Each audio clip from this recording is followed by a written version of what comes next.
Thank you all for attending or watching the CIP budget hearings Tuesday, August 4th. Budget hearing agenda. First item will be with the Finance Department, budget overview.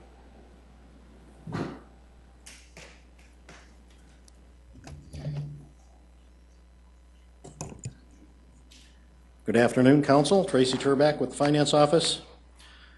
I know you all look forward to this time of year, just probably about as much as I do. It's seems like we spend most of the year budgeting, and as soon as we finish one, we start on the next one. But I know you've got a goal to get out of here fairly early today, I think by 5:30, so we'll get through my comments and move on to the next ones as quickly as we can, and have plenty of time, hopefully, for questions that you have.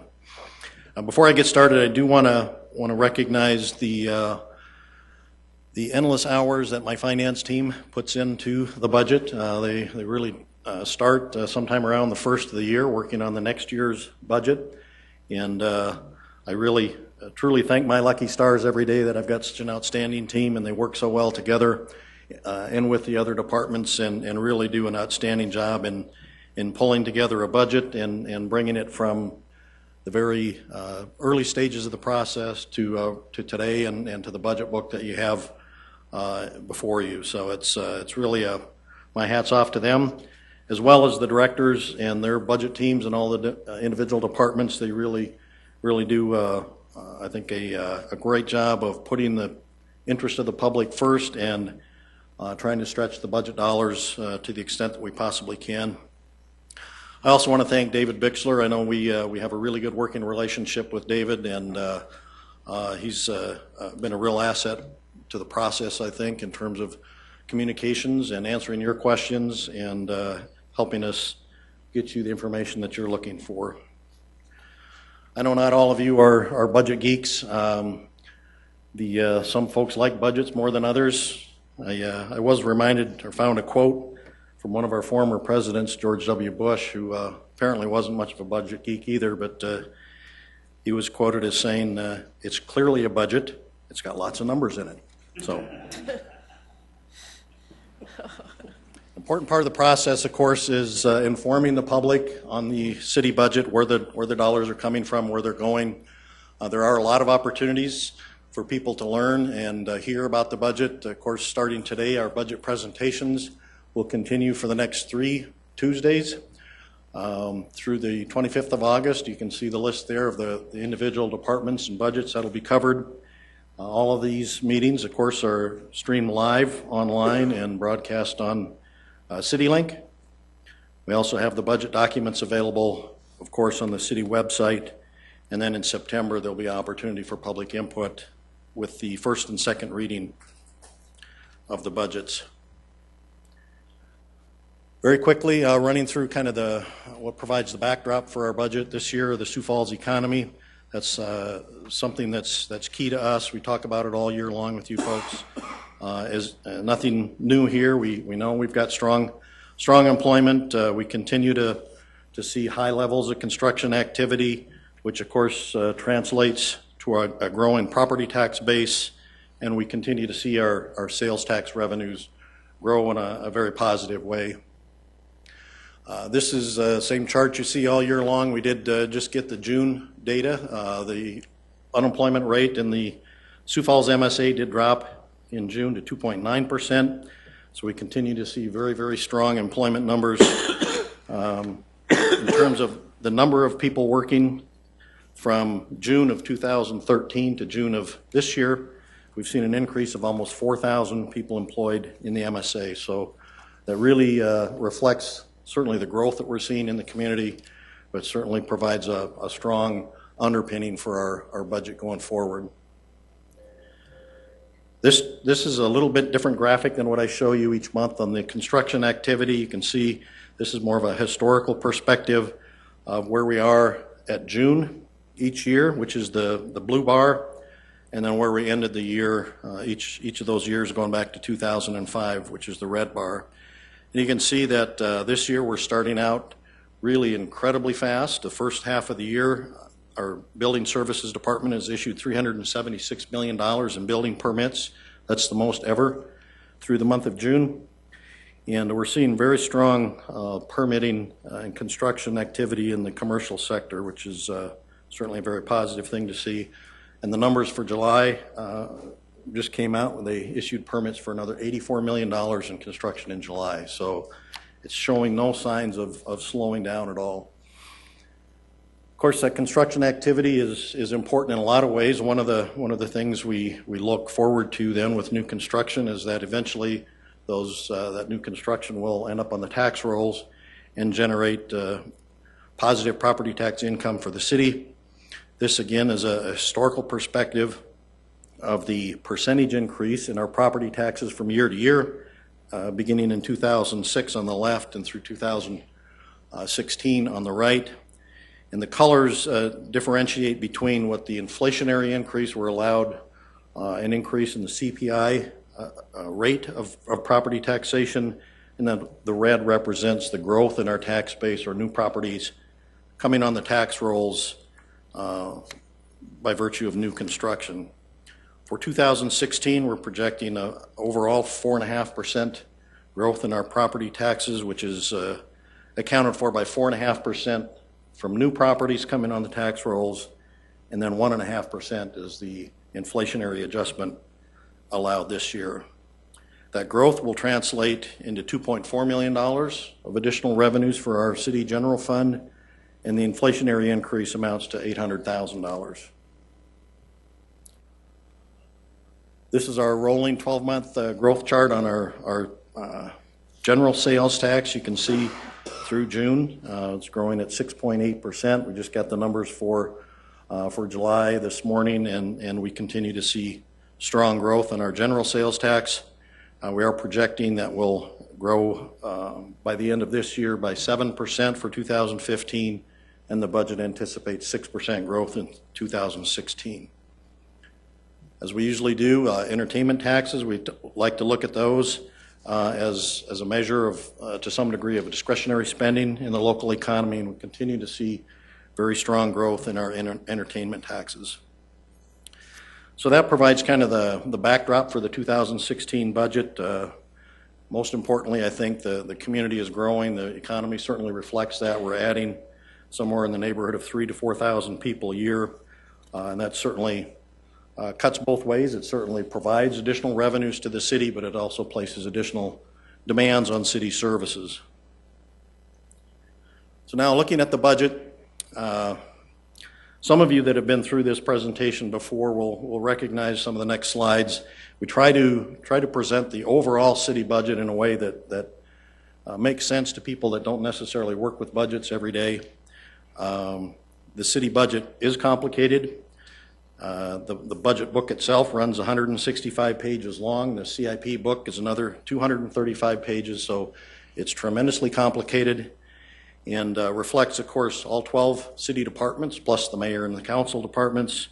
The overall budget is comprised of 26 different funds, dozens and dozens of different revenue sources, many of which are legally restricted for certain purposes, which adds a great deal of complexity to the budget. But the budget book that you have covers them all. But we try to, for purposes of presentation, to boil it down into four broad areas of the budget, so we can begin to peel it back and try to make some sense out of it for the general public and for you folks. The first broad category that we look at is what we refer to as our general operating budget, the blue bubble, and that is primarily our general fund, but it also includes other governmental funds that do have operating expenses. For example, the Community Development Fund and Transit Fund are a couple that would be included in this category. Then you can see the primary funding sources for the general operating departments and budgets, our first penny sales tax and our general property tax that the city collects. And you can see some of the others there that also help to support some of those general operating expenses. The second in a broad area that we've identified is our general capital, and I don't confuse that with the general fund because we do not fund capital expenses out of our general fund, but these are capital expenses that do not relate to our utility system or to our entertainment venues. Essentially, that would leave primarily road construction and park facilities, as well as other general city facilities and equipment. Would also include things like our storm drainage fund, our second penny sales tax, as you can see on the slide. That is the largest funding source for our general capital expenses. And the third bubble is our entertainment tax, much less significant in terms of the dollars, but it is a funding source that is restricted for specific purposes, and so it is carved out as a separate piece of the budget. This is from our third penny or BBB sales tax, and it supports all of the operating expenses, the capital projects, and equipment for our entertainment venues.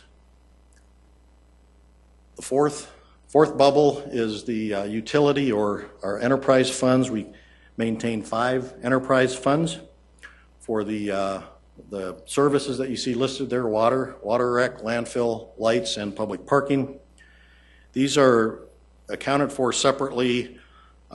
They are intended to be self-sustaining or self-supporting so that the users of those services are paying a cost sufficient to cover all the costs associated with providing those services, including the operating expenses, capital improvements, equipment, and debt service costs as well. The last piece of the budget relates to what we call internal service and trust funds. We don't spend a lot of time talking about those. Those are really internal to the city. It's a way of accumulating funds for specific purposes. It includes, we have 5 internal service funds. There's primarily for self-insurance, and then also our technology and fleet revolving funds are internal service. The trust funds relate to the city's pension funds. So those are the that is the structure of the budget. As I say, there are 26 different funds that are kind of split up among those, and the budget book that you have reflects all of those things. As we started the budget process, of course, early in the year we identified a number of objectives or goals that we wanted to achieve. Nothing really too surprising, I think. And eventually, of course, those goals and objectives bubble up into our budget priorities. Some of the things that we identified and wanted directors and their budget teams to be thinking of as they began to prepare their budgets: staying ahead of the demands of our growing community. That's really a common theme that you're going to hear throughout the presentations. Keeping people safe, that's certainly a high priority, a major goal of the services that the city provides. Keeping people moving efficiently, adapting to the changing demographics of our community, the employee well-being, and improving customer service, greater efficiency in delivering services, and effectively managing our reserves are some of the objectives that we identified early on in the process. And when the mayor presented his budget last week, the 4 priorities that he talked about really reflect all of those objectives that we identified early on in the budgeting process. Today and over the next couple of weeks, the directors will come before you to address more of the specifics as to what's happening within their respective budgets, and you'll find, again, many recurring themes that fit within these 4 priorities. Taking care of what we already have, that's will always continue to be, or should continue to be, a priority for the city. Sue Quanbeck-Etten will be up here in a little while, talk about what her team is doing to maintain our buildings, how they're trying to improve the approach that they take in maintaining our facilities and becoming more efficient in doing so. Don Kearney will be here next week to talk about maintaining park facilities and park grounds and what they're doing with their team to beef up their cyclical repair and maintenance programs as well as their capital programs. Mary Johns hopefully will be here next week to talk about some of the reinvestments that we're making in our library building facilities. In a couple of weeks, Mark Cotter will be here and talk to you about the infrastructure, both from a maintenance and a capital standpoint, what we're doing to take care of what we already have, as well as our fleet program and the large fleet of vehicles and equipment. Bill O'Toole will be up next and reviewing the investments that we're making in our employees, of course, which are really the city's greatest assets. As a service organization, we accomplish nothing without our employees. That's a key factor in staying one step ahead of the growth that we're seeing in the community. And today, and as well as the next 2 weeks, you'll hear from those directors who have made requests to add to their teams, and they'll talk about the growth that's driving those requests. Sue, again, will touch on the importance of leveraging technology to maximize efficiency and productivity.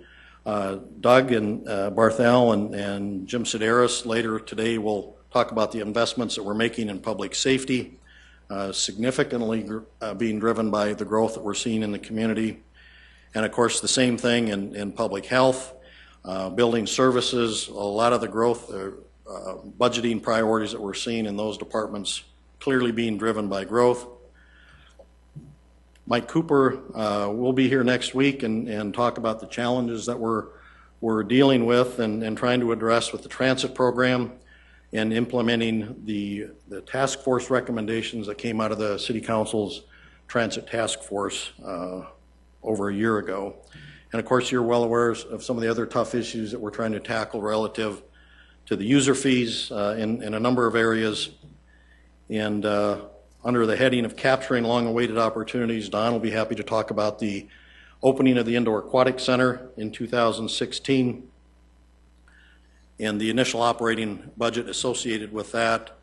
And Darren will also be here in a couple of weeks to talk about the parking ramp, some of the increased investments in affordable housing that we're making in recent years, as well as the workforce development efforts to try to begin to tackle some of those issues as well.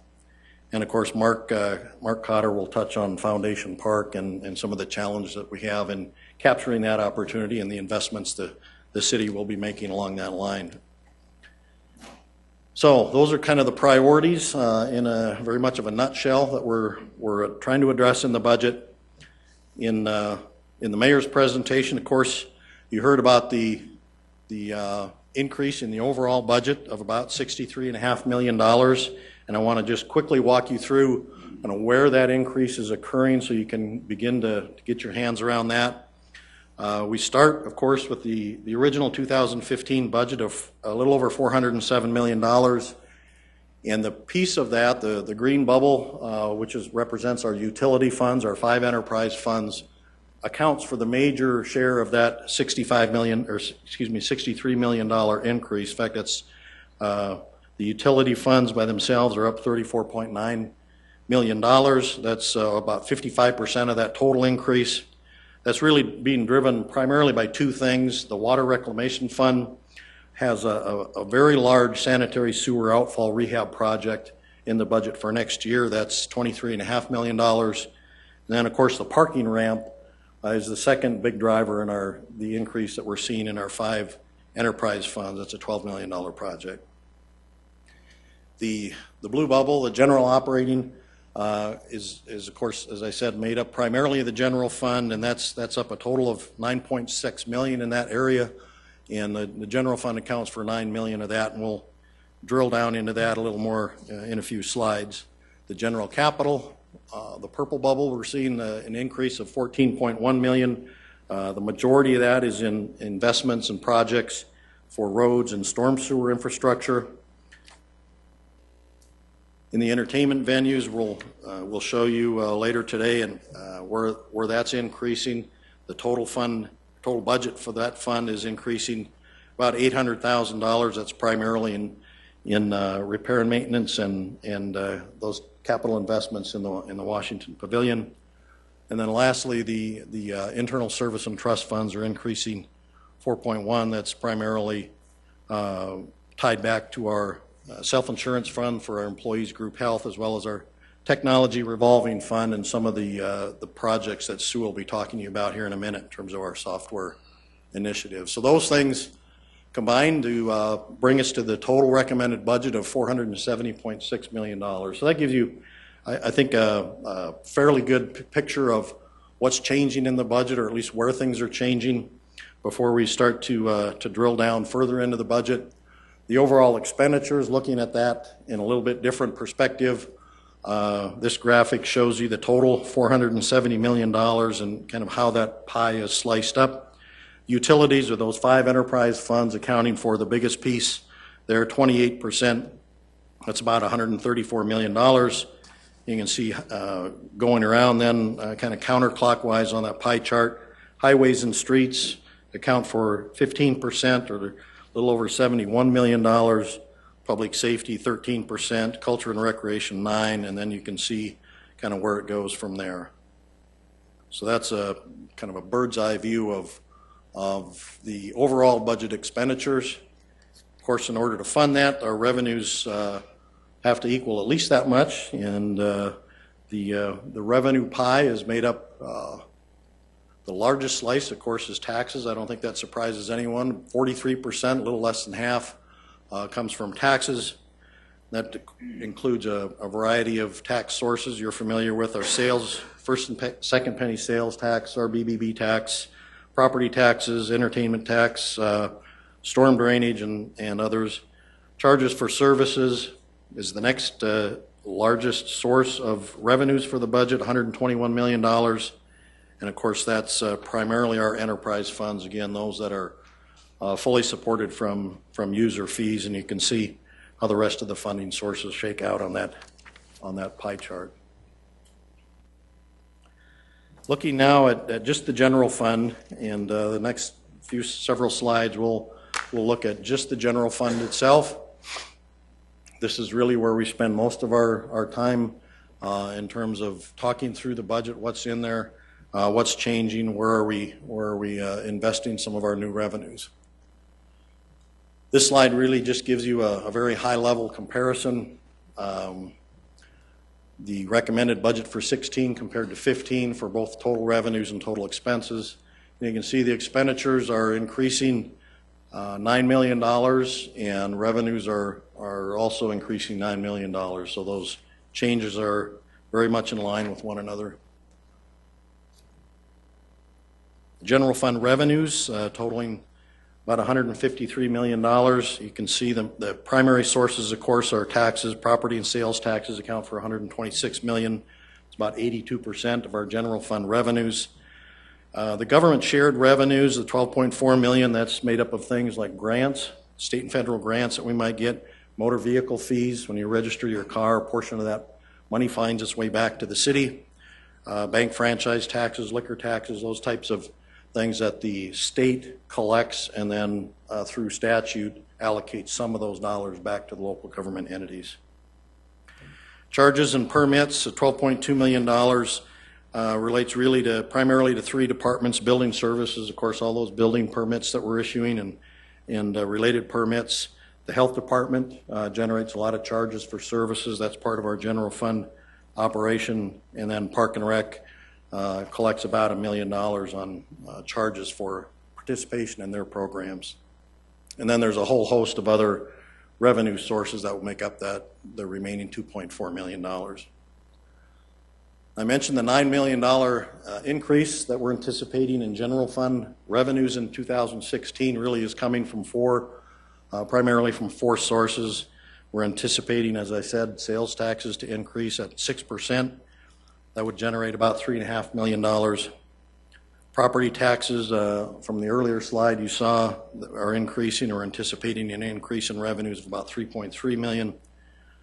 The legislature did us a little bit of a favor this last session when they adjusted motor vehicle fees, and some of those, as I said, that come back to the city because of the increase in fees. So we've got more dollars to put into our general fund to help support our highway and street budget. And then the last item there is the lodging and the bid tax. We're seeing significant growth in those revenues, and those, of course, pass through the city general fund to the Convention and Visitors Bureau. So that's where the increase in revenue is coming from for our general fund. And, of course, how we are applying that is very much in line with the priorities, those 4 priorities that I identified and talked about. Kind of a recap in terms of the dollars, that $9 million. There are a number of different ways we can look at that.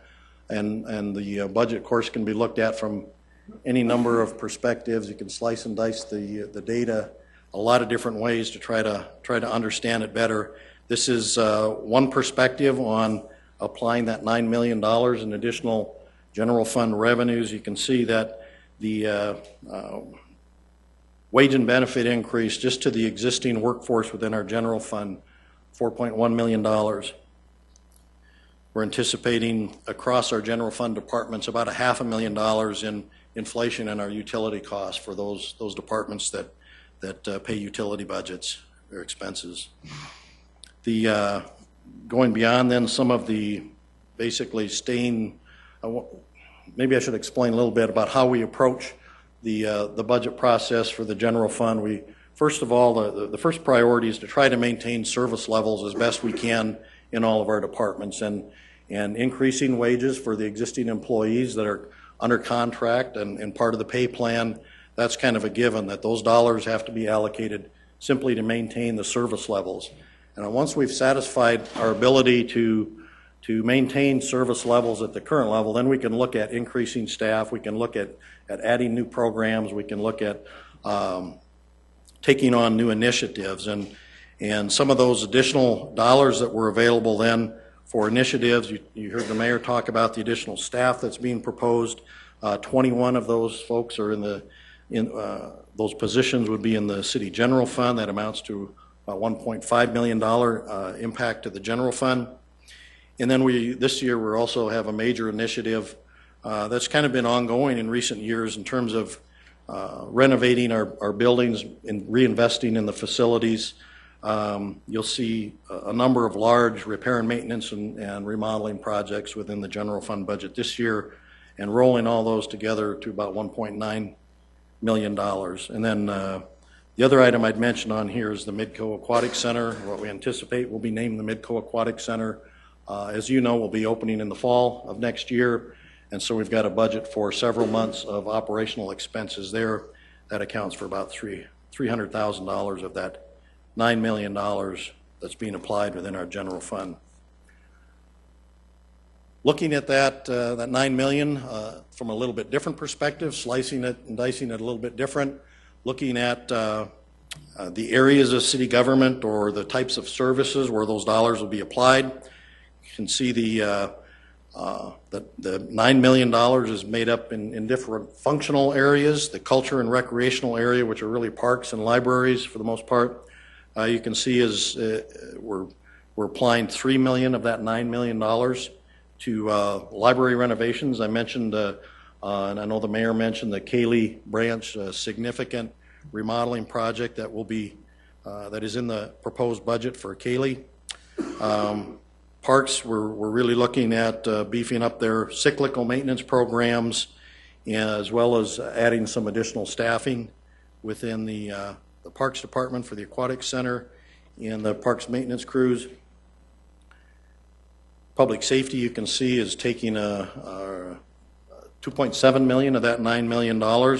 Additional FTEs for the Police Department, some repair and maintenance projects at the Law Enforcement Center, and then we're proposing an investment in some technology for EMS and incident reporting for the Fire Department. Highways and Streets counts for about $1.1 million.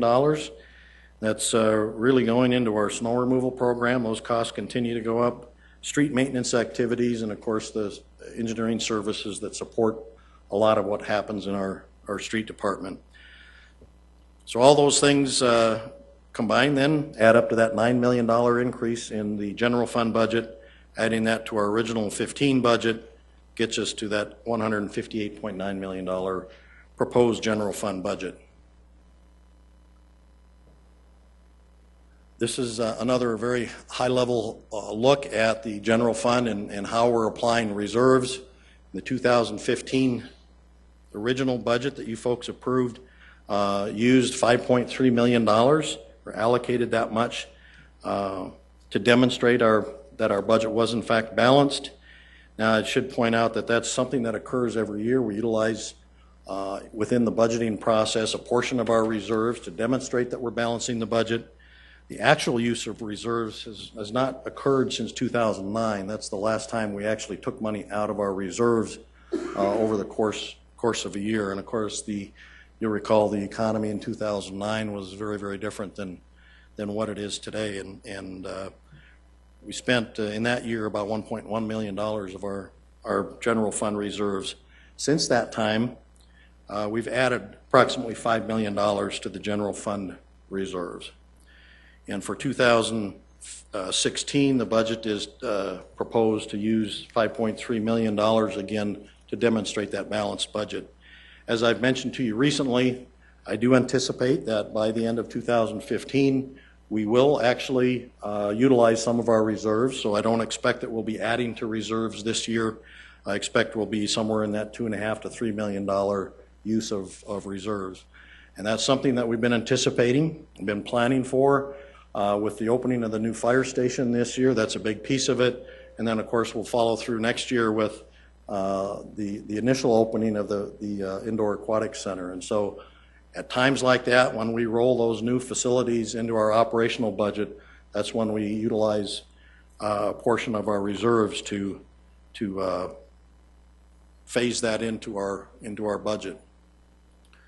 Managing our reserves is one of the key things that we look at, as I mentioned earlier, and this is a graphic that shows you the blue bars represent the amount of projected general fund reserves, and we're looking forward here, starting where we ended last year and then looking forward out to 2025, and that's represented by a percentage of what the general fund budget is expected to be in each of those years.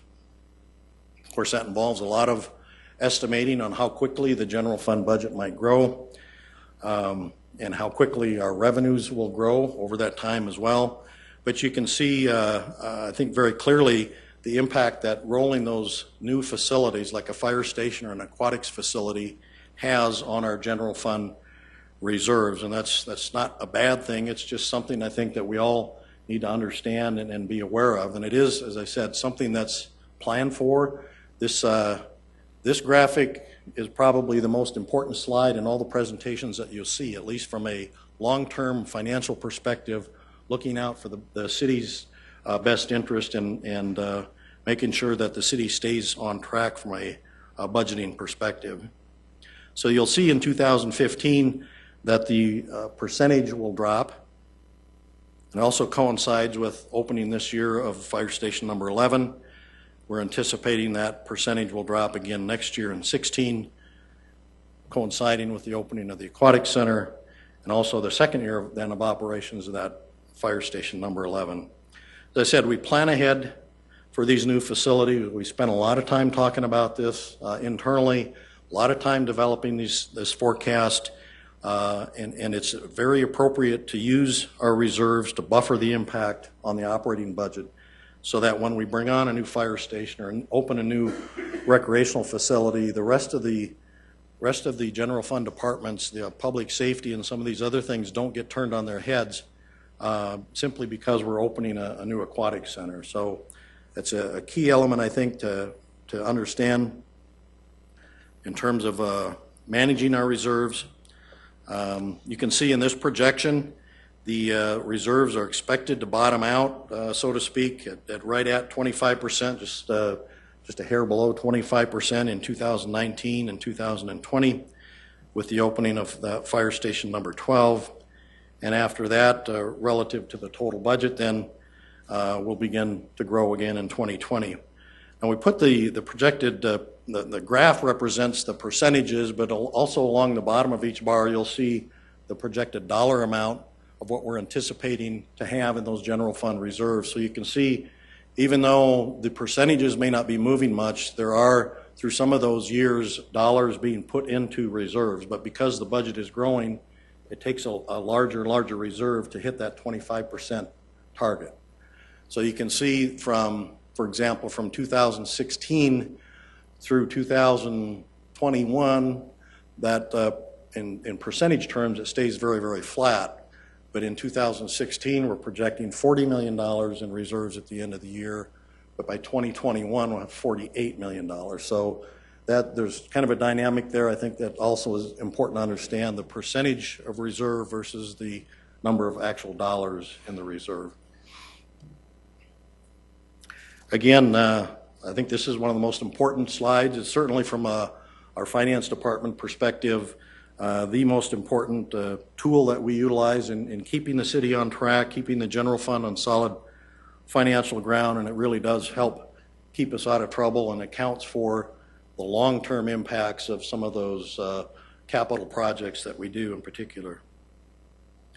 And it's really, it becomes a key element of the determination that finance makes on what can we afford to take on in 1 year and what will the impacts be long-term. So whether we're talking about additional staffing, adding a facility, or adding a program, we program that or include that into the forecast, and we can see very over the next 10 years kind of what that impact will be. And so that, as I say, that keeps us out of trouble, keeps us in our general fund in very, very solid financial position.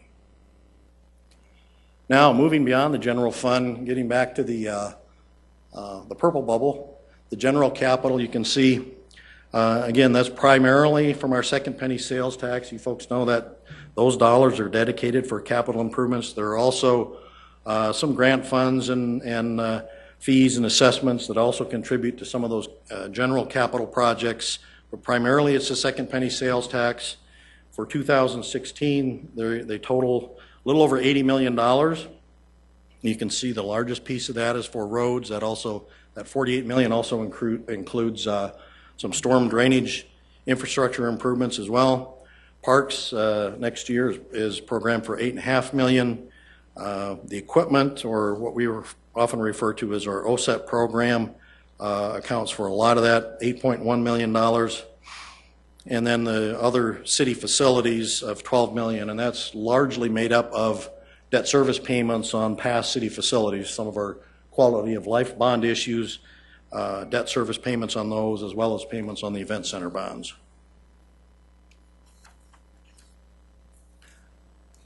Snapshot of the 5 enterprise funds that we maintain.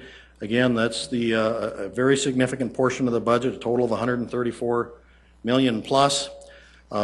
Primary funding source, again, user fees. People that are using these services are paying for it and supporting those services. And you can see the 5 enterprise funds represented by the 5 boxes across the bottom.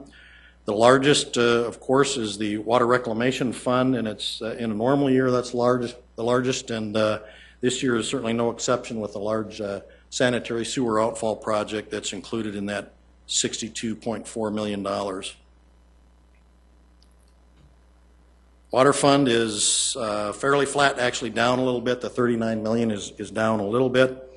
The slate of water projects is just down a little bit from what it is this current year. Of course, public parking at $14.4 million. That's up significantly from the budget for the current year. Again, that relates to the $12 million parking facility that's in the budget for within that enterprise fund.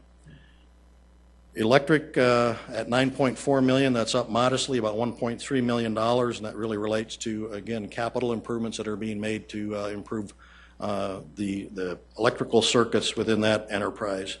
Then landfill is changed very little, just down slightly at $9.1 million. Looking at that fourth bubble then, the entertainment venues, we'll drill into that a little more later on this afternoon. Total budget of $8.1 million, of course funded with that third penny bed, board, and booze tax, supports the operational costs, repair and maintenance, and capital needs of our city-owned entertainment venues. So when we roll all that together, our general operating, again, primarily the general fund, but includes a number of other things for our operational expenses, funded with those sources that you see there. General capital, again, primarily second penny, but a number of other things for road and park improvements.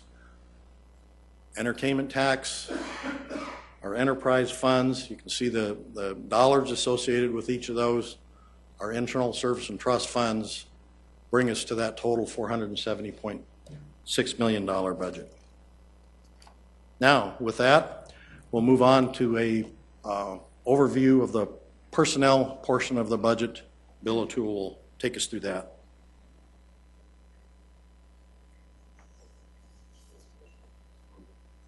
Bill, before you start, I just wanted to ask the council how you wanted to do this. Do you want to ask questions after the presentation, or do you want to wait until all the presentations are completed? Okay. All right. We're gonna ask some questions of Director Turbach at this time. All right. We will start with Councilor Staggers.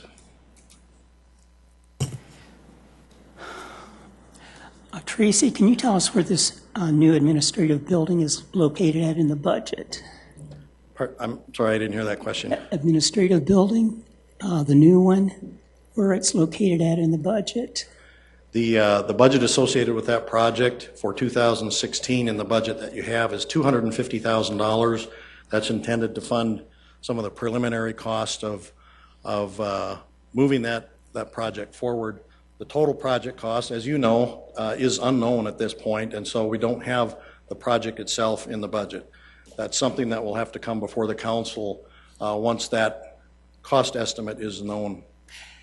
Did you mention 2016 as possibly when we're going to get it? Well, what year is it projected to complete? At this point, the timeline for the project is to proceed with schematic design today, throughout the rest of this year, and that process is intended to tell us what this project will be and how much it will cost. And so once that cost is known, then the council can make a decision whether or not we proceed with the project. And if we follow the existing timeline, that would be sometime in the winter or spring of 2016. Thank you. Councilor Erickson. Thank you for all the details, Tracy. Appreciate that. Just one quick question. How, just enlighten me, I guess, a little bit on where it says the funding, our priorities recap. How is the CVB accounted for? Do they get 100% of what's collected from the bid? Do they get a percentage and the rest is rolled into the general fund? Because I know it's a pass-through, but what's that percentage, or how is that 500, I guess? Yeah, and the 500 is the amount of what we're estimating the increase to be. And let me step back. The city collects two sources of revenue that ultimately go to the CVB. The first is a 1% tax on lodging. That is something that is unique to Sioux Falls. There is not another city in the state that has that. The second source is that $2 a night occupancy tax. That's the revenue that's generated as part of that business improvement district. All of those dollars from both of those sources go into the city's general fund and pass through. It's actually budgeted for within community development, but that's passed through then to the Convention and Visitors Bureau. 100% of that lodging tax revenues just simply comes in and it goes out. On the bid tax, the ordinance provides for 1% for the city to recoup for administrative expenses. So 99% of the revenues that are collected then from that $2 a night occupancy tax are passed then through the city budget to the Convention and Visitors Bureau. Okay, that answers my question. I just didn't know if it was that's the proposed amount, but if it's, say, less than that, then that's just less they get. The city doesn't have to make up for that like they did in the past. Am I understanding that correctly? So if we say, hey, you're going to get $500,000 and the amount comes in at $450,000, we don't have to make up that $50,000 shortfall? That's correct. Okay. We pass on no more, no less than what we collect. Okay. That's it. Strictly a pass-through. Councilor from Bay. Thank you. Thank you, Tracy. It's always fun to get started with this stuff. I'm looking at the projected general fund reserves slide, and we talk about how the opening of a new fire station and the opening of the aquatic center in 15 and 16, and then again the fire station in 19, those things have an effect on that reserve fund. But how do you guess that and what's going to come in? Do you have kind of a number you just kind of go lowball everything? And how do you figure this out? Because we're looking pretty far ahead. And, you know, Mr. Reserve over here is having heart palpitations about 2019. So how do you figure that out so that... It is a forecast, so there are a lot of unknowns, and so looking forward, we have to make assumptions. We try to be reasonable, but not overly conservative or overly optimistic. We look at primary large segments of our revenue stream. What's our sales tax going to do? What's our property tax going to do? Essentially, what is everything else going to do? And then we do the same thing on the expense side. We make assumptions about overall what is the cost of paying our employees going to be over the next so many years? How much is that likely to go up each year? So we make those assumptions as realistic as we can. Of course, we take into account past history on how has our sales tax been growing, what have we seen in terms of our property tax growth, what have we seen for payroll increases. We rely to some degree on, although it isn't done for this purpose, our actuary makes projections on the pension system and what increases are going to happen in the future, and they're looking at a far longer period of time than this in forecasting what costs of pension benefits are going to be. So we roll all those things together and plug them into this model, and this is where it takes us. I guess maybe it's just the fact that we lived in a bubble, you know, in the last decade, and we didn't know it for a while, and so I guess I just look at it and get kind of nervous. I didn't used to be this way, but I get kind of nervous about numbers now, and so I want to trust those forecasts, but want to make sure we're not going too crazy with, you know, dreaming big. And yeah, so. Well, by our nature, I think those of us in finance are fairly conservative folks in most ways, and so we certainly aren't sticking our neck out a long ways, but at the same time, it doesn't really serve the public well to be overly conservative in making those assumptions. I think our goal is to be as accurate as we possibly can, and I think we've got a pretty good track record in recent years of doing that. So the other thing I'd say, getting down close to that 25%, that really shouldn't keep anybody awake at night. 25% is a very significant general fund reserve.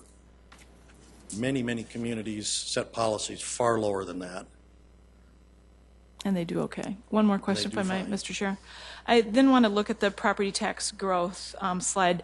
You and I have this conversation every year, and I just want to talk about it one more time. In terms of, we look at what we're projecting is just going to happen, just as growth, just as we build more buildings, we have more construction activity, our property tax growth is going to just happen, and we're guessing it's going to be about 4.5%, again, based on history and all of those things.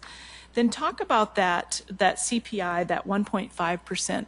Talk about why it's so important for us to do that and what it means for us for the future. Maybe it's even, we almost have to look at those two charts together. We look at that 25% along with that property tax growth chart.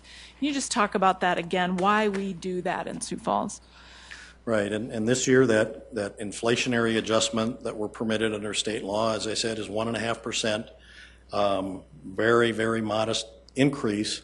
If the city did not take that, and it amounts to about $800,000 is what we're estimating for the 16 budget, but that's also $800,000 every year going forward, and it actually compounds because we're not getting any sort of compounding growth on top of that.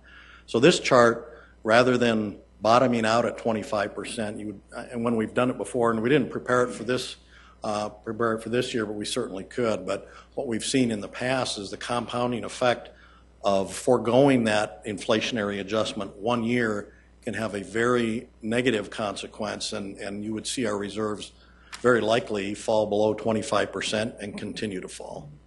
It's really, the city, I think, has been very prudent in taking that inflationary adjustment each year. That it is what it is. It helps us keep pace with the increasing cost of providing the services, and if we don't do that, we will begin to dig ourselves a hole. Well, I think the mayor made a really good point the other day when he said, you know, that 25% represents 4 months of operating costs. That's really important to us and going forward. And I do remember you doing those charts before where we just took that CPI out of it. And what does the chart then look like for the years ahead? It's not a comfortable place for us to be. And I realize we're set up better than a lot of communities, but we're not comfortable being in a lower position than this. And so I appreciate that. I appreciate the insight, and thanks for running us through that again. Any other questions from the council? Thank you, Director. Next, we'll move to Human Resources and Bill O'Toole.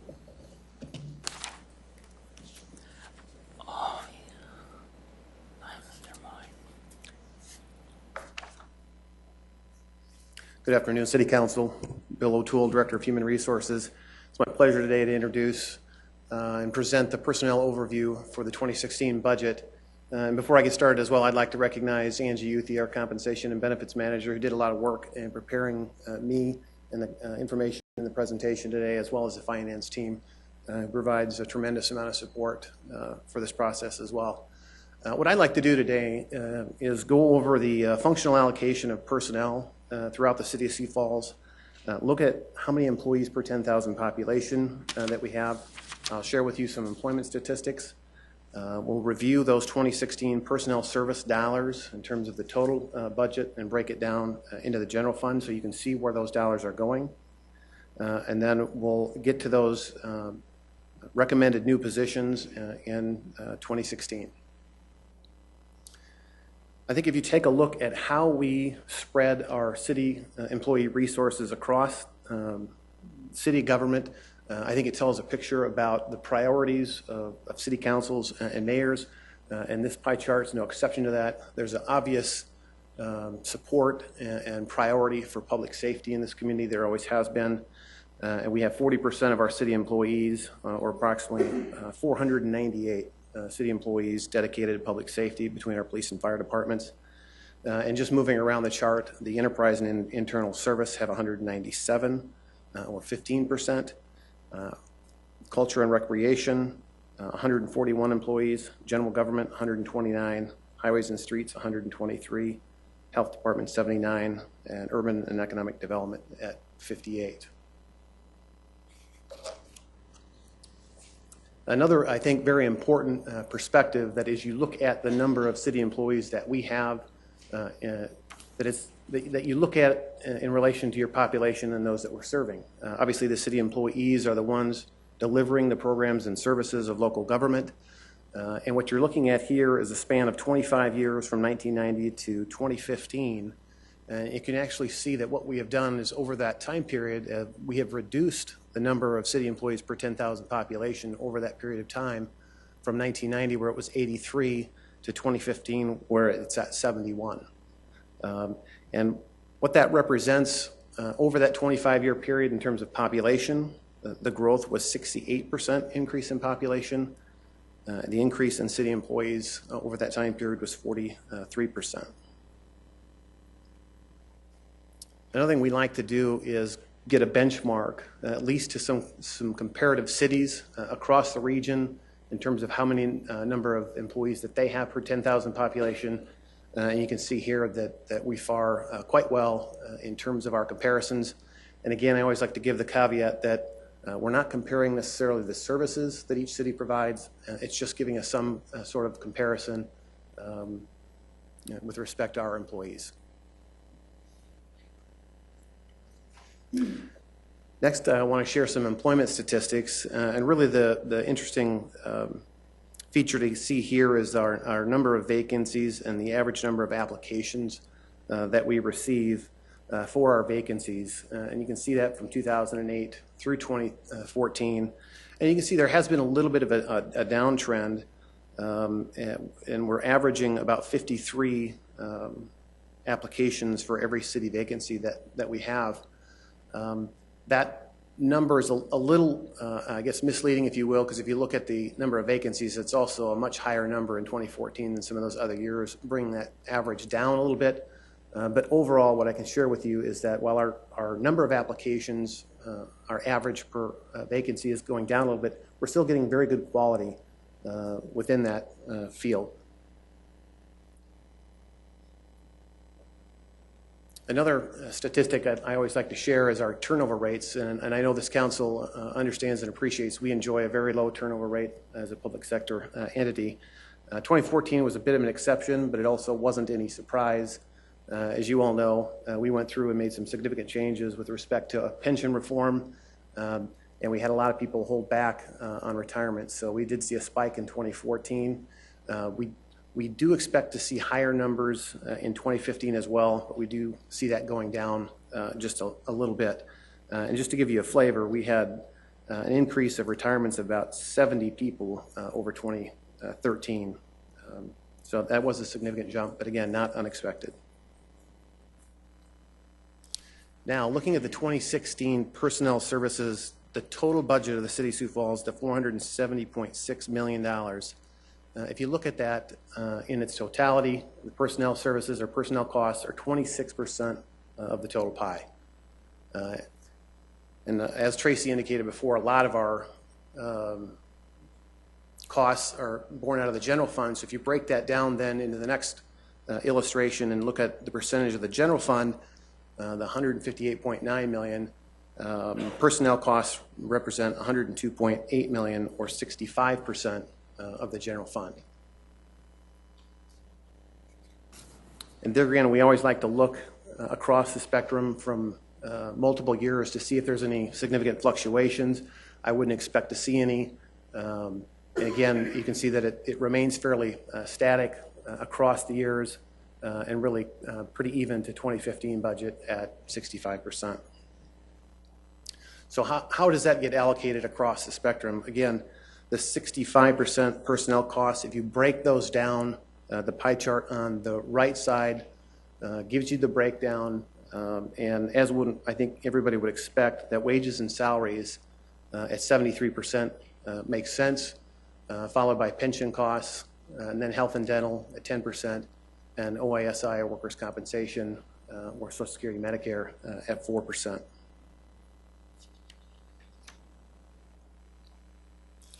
Now, as you heard from the mayor during his presentation, the 27 recommended new positions for the budget. I do want to emphasize that through the budget process, and the mayor talked about this as well, we recognize the significance of adding personnel to our costs, but again, they are the individuals delivering the programs and services. We are a growing city. We have needs to be met, but we are looking at and challenging the departments through the budget process and asking questions as to whether or not it can be satisfied through part-time dollars, if we can outsource functions to remain efficient, are we leveraging technology, and of course, all positions require mayor approval before going forward. So with that, here's the breakdown of the 27 recommended positions for 2016, and I'll just go through this very quickly. The police department, 7 positions, which include 5 officers, a forensic specialist, an evidence technician, Parks and Recreation, 4 FTEs, and there you have a downtown caretaker and a rec specialist, and the Midco Aquatic Center, again, another rec specialist and a park caretaker to take care of that facility. Public Works has 5. 3 storm drainage technicians, a fleet manager, and a fleet equipment repair supervisor. And I think the council's aware of the activity and the efforts at consolidation with respect to the fleet. The city attorney's office, 1 position, a paralegal. Planning and building services, a couple inspectors there, an electrical and plumbing inspector. The health department, 5 positions, 4 in the dental. And there you're looking at a dentist, a hygienist, and a couple dental assistants. And of course, a health program coordinator to wrap up the 5. In central services, 2 positions, a web content specialist. Those needs are continuing to grow, and the content on our web is significant, as well as custodian. And then in the human resources department, a training and safety coordinator. And we want to provide a great deal of, or at least more emphasis on safety throughout the city of Sioux Falls. And I think you heard Tracy talk about those priorities. These 27 positions do help us take care of what we have, as well as help us stay ahead and meet that growth that we are experiencing through the City of Sioux Falls. Again, when you look at adding 27 positions and this chart again, I added 2016, and you can see that it doesn't change the number of employees per 10,000 population at all. It keeps it at 71. And again, we do recognize 27 does seem like a significant number, but in relation to the number of employees that we have, it represents a 2.3% increase over 2015. And again, I know we like to keep track from year to year the number of full-time employees that the city does have. Obviously, 1198 from 2015, adding the 27, recommended 27 positions for 2016 would bring us to 1225 in the City of Sioux Falls.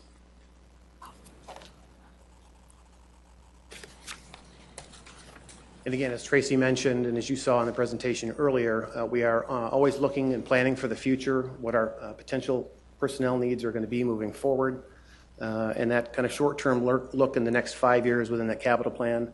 The most significant issue for us that we have our eye on is station number 12 in 2019.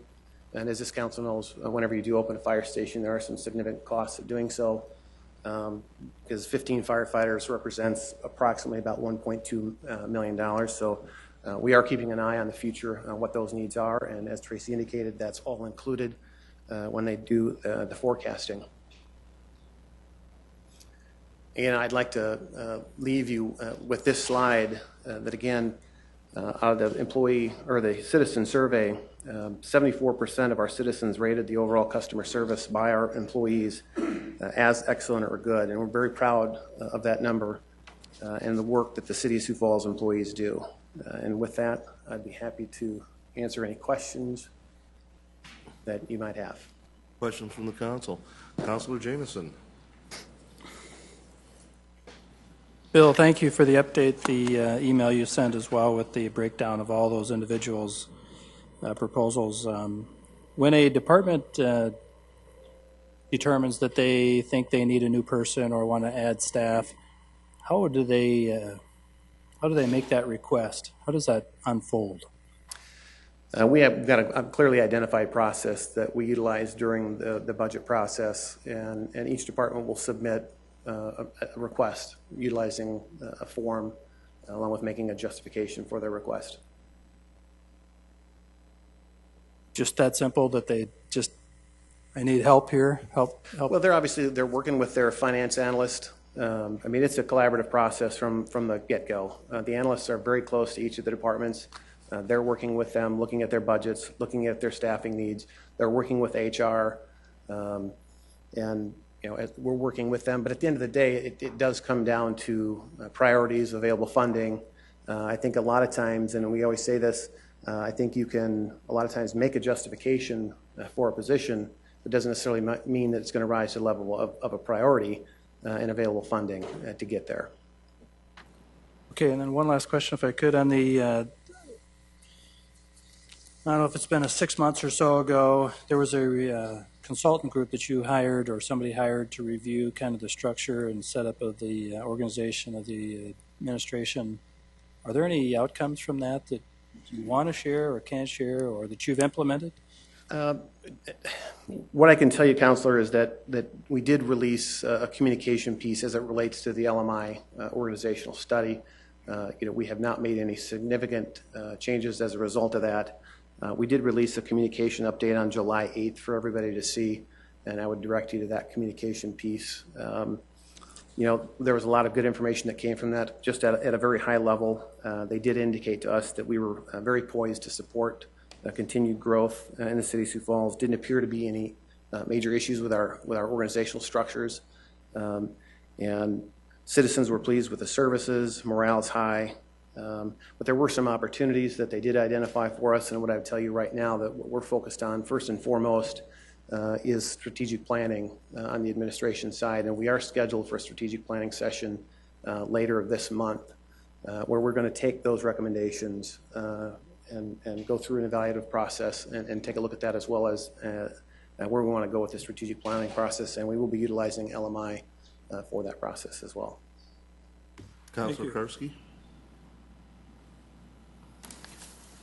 Bill, if you have the numbers on the employee turnover rate, can you give us, instead of percentages, for 2014, how many were retirees and how many did we just lose, basically? I don't have it off the top of my head, but I can tell you that the retirement will be the vast majority of the separations in the city of Sioux Falls. The reality is you take out retirements from the equation, I think the percentages that you see would be less than half of what's being illustrated there. I'm sorry, one more time? I think if you took out retirements from our turnover rate, that you'd see the percentages be less than half of what's illustrated. So if we were to go back, if I can get there.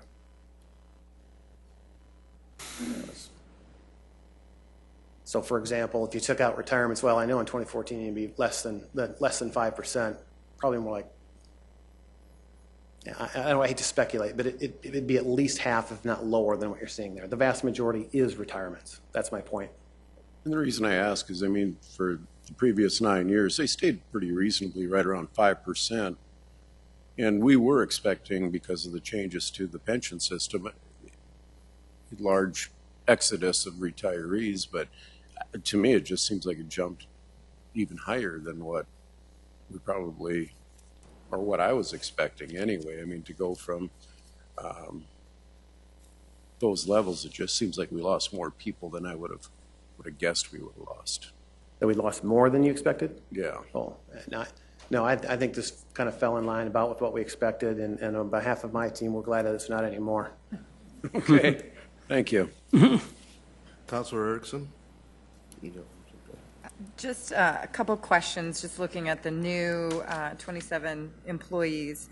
For the Indoor Aquatic Center, there's only 2. We obviously know it's going to take a lot more than 2 people to run the Indoor Aquatic Center. Is the plan to outsource that with a management company similar to an SMG, et cetera? I think Don could probably answer that more specifically, but what I do think that in addition to here, obviously what we're showing is just the full-time employee requests that are tied to the budget process. I do think there are some additional part-time dollars as well that are included in their request, if I'm not mistaken, for that venture. And then that'll help. One other follow-up. Downtown caretaker is listed in our slide, and on the breakout, maybe it was just a little oversight, but it says park caretaker. Is there a difference? There's in the not a two? difference. That actually is just referring to a park caretaker that's going to serve the downtown area. Okay. So what does that look like that's not already being done? They just need extra help, or? I think when you look at the River Greenway improvements and some other things that have gone on downtown, and Don can speak to this much better than I can, but that's in essence the gist of it. There's been a lot of changes and park needs in that area that they're looking to fulfill as a result of the changes that we've made. And I guess I should probably ask those to Don Kearney anyways. I'm sorry, I don't know why I'm asking you that, but it just kind of thought, what is the difference in it? So, okay, thank you very much. Counselor Staggers?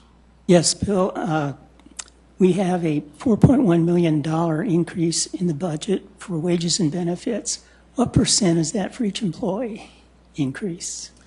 I don't have a percentage off the top of my head for that increase, but what I can tell you is that the vast majority of that increase is cost of living increases, as well as steps for employees throughout the city. But I don't know what that is per employee. I mean, I'm sure somebody could probably do the math and figure that out, but. Okay, thank you. Counselor Rolfing?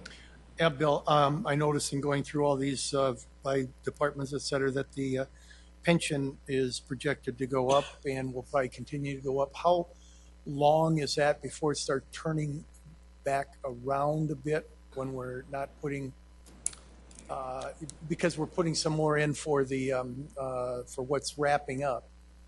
Yeah, I guess I'm not sure which slide you're referring to. Maybe it's something that came up. I'm looking at page 13 of this book right here of the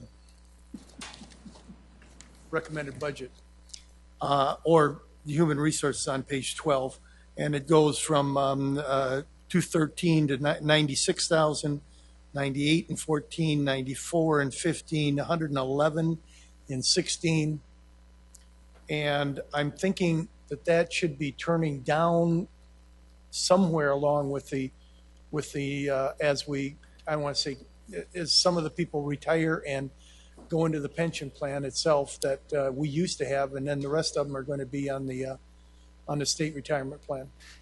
You're right. I mean, as you look at this, and if you're just looking at the HR budget as opposed to those pension costs as a whole for the city of Sioux Falls, what I'd tell you is, even though you might see some slight upticks here, had we not made the changes that we did make, we'd be looking at significantly higher expenses, because of course by moving to the state system we achieve flat rates. Do you have an idea when that might start turning around?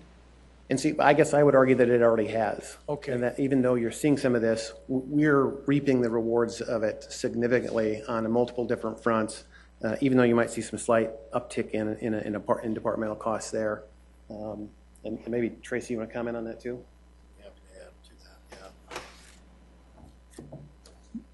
I believe the page you're looking at is just one department, so you'll see some that are up, some that are down.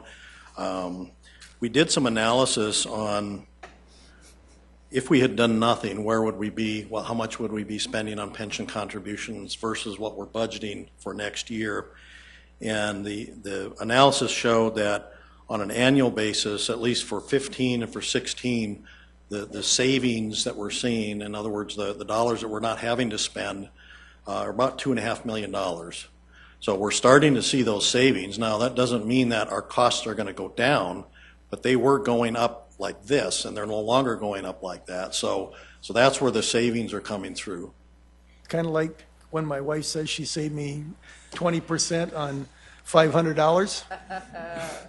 But I understand what you're saying. Don't go there, she says. We certainly recognize a lot of savings as people drop off the city's plan and get on the state retirement system. The contribution rates are significantly lower for the city with an employee on the state plan. That might be 6%, or for public safety it's 8%, whereas if we had stayed on the city plan, we'd be contributing somewhere north of 20%. Yep. Okay. No. Yeah. The other thing that I would just add to that as well is as we continue to operate the existing plan that we do have, obviously sometimes our costs are driven by the investment performance of the funds as well, and depending on how they perform in relation to the probabilities and the investment expectations that are there, there's just a lot of moving factors that are tied to that. Councilor Kiley. Not really a question, but more of a statement. I really do appreciate the graph breaking down the employees per 10,000 population, because obviously we're increasing at a rate of 3,000 to 4,000 every year. The expectation of the citizens is that they're going to continue to receive the same level of service and services that they have in previous years, regardless of population. And so we're just really staying even with what we did last year, and it's obviously been a dramatic increase over time, or a decrease over time. So I guess I would like to see it continue to level off, so that we can maintain that level of service that people have come to expect. So thank you for this graphic. Thank you. And I have one question, Bill, too.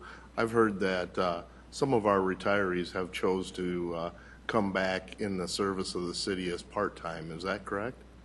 Yes, that is a possibility that can happen. And, you know, when you think about the 2.9% unemployment rate that we're experiencing right now, your retiree group can be a pretty good labor pool for you to pull from and get some very skilled labor moving forward at a very reasonable rate.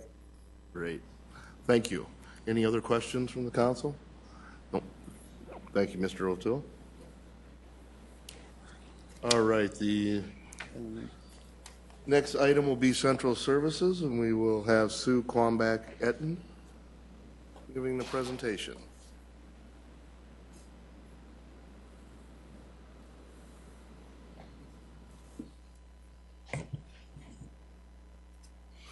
Good afternoon, Council. Sue Quambach-Etten, Director of Central Services, here to talk to you a little bit about Central Services initiatives. Reiterating some of the themes that you've heard already in terms of taking care of what we have. For our facilities division, as you know, over the last 4 to 5 years, we've been marching forward with centralization. We are now the single point of management for 24 buildings. We're providing a consistent standard for our city facilities And we work very closely with our financial analysts to ensure that our budgets are adequate for daily maintenance.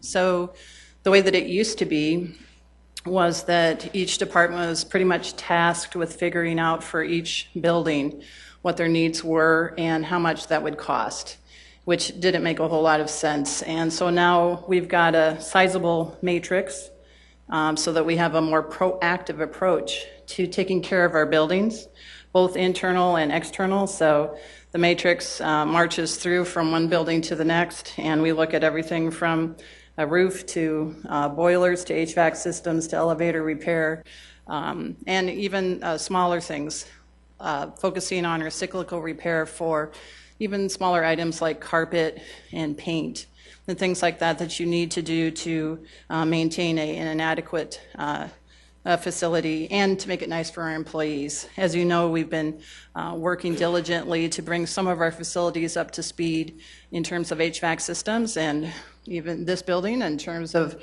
replacing a 110-year-old roof and doing a lot of tuck pointing and things like that. So we're focusing on that and making sure that we are prepared for the future. And this is allowing the departments to focus on the services that they provide.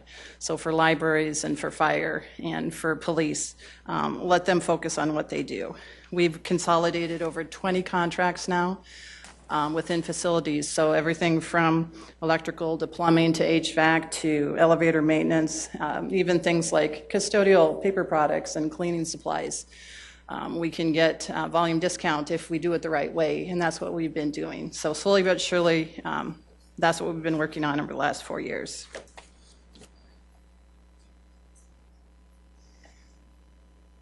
We also are working very closely with the finance team and our IT system analysts to look at each of the departments and their technology needs. As a city, we're always reviewing how we can be more efficient and effective, and the use of technology can be a very valuable tool to support frontline services, protect and maintain the city's assets, and to aid in the planning of future projects. I'm just going to highlight for you some of the current projects that we're working on from a technology perspective and some future projects that are larger initiatives. Mobile-friendly website. We know that over 50% of users that access our website do it via a smartphone or a tablet versus a traditional desktop PC. And so what we need to do in this project will include a redesign of our existing site so that we have a more mobile-friendly experience for people accessing siouxfalls.org. In 2014, we had almost 1 million unique visitors to the website. We know that it's well utilized, and we want to make it as user-friendly as possible, no matter what type of device you're using. Central Services Work Ticket System. We have centralized. We have a standard platform that we've been on for at least 3 years now. We're working on an upgrade to that to allow more automated workflows. We're going to be developing a self-service portal so our users can keep track of tickets within the system more easily. And just to brag a little bit about my teams, in 2014, the facilities maintenance worked over 4,100 maintenance tickets. In multimedia, we worked over 15,000 work ticket requests, and in IT, over 19,000. So we're very reliant on a work ticket system to keep us on track with our requests. We worked over 38,000 requests just last year alone. Fleet software. Consultant study was completed this year for the fleet division, and one of their recommendations includes new software. So this will be a team effort with Public Works, Finance, and IT to move forward with software selection. A customer service self-service portal for planning and building services. This will be rolling out probably I would guess first quarter of next year, somewhere in that vicinity. This will allow for some online permitting as well as inspection scheduling. So we'll free up some time on the phone for some of the staff within those building services areas, and allow people to do it when it's convenient for them, 24 hours a day. Citywide security software. This is an initiative that it's primarily software. We have hardware in place in most of our buildings already. So this includes security cameras as well as door access, so the badge readers. We have over 100 cameras and almost 200 card readers in our buildings, and we need to have an umbrella system in terms of software, and we don't really have that right now. So we're going to be evaluating the current system, and we're going to identify an enterprise-wide software solution sometime next year.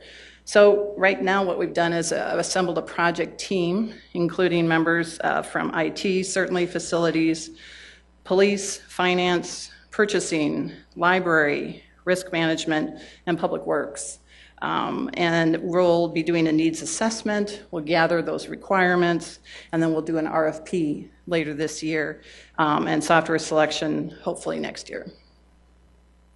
Some future projects I just wanted to make you aware of real high level. Again, these are larger initiatives. GIS, this will be an enterprise solution to allow more flexibility and better licensing access. It will also give us a true tester environment for the first time, which is extremely important for any software solution, but especially GIS. It's the heart of our land management system, and we've got to make sure that we have a true test environment. This is going to help us with that. EMS and fire incident reporting. We will be working in conjunction with ambulance services as well as fire rescue to find the best software solution for this.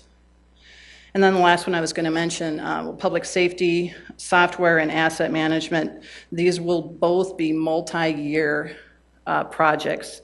We're just getting started on them. They'll be very large initiatives on par with land management and financial management in terms of size and scope. So we'll be working with, obviously, the areas impacted, as well as finance and IT.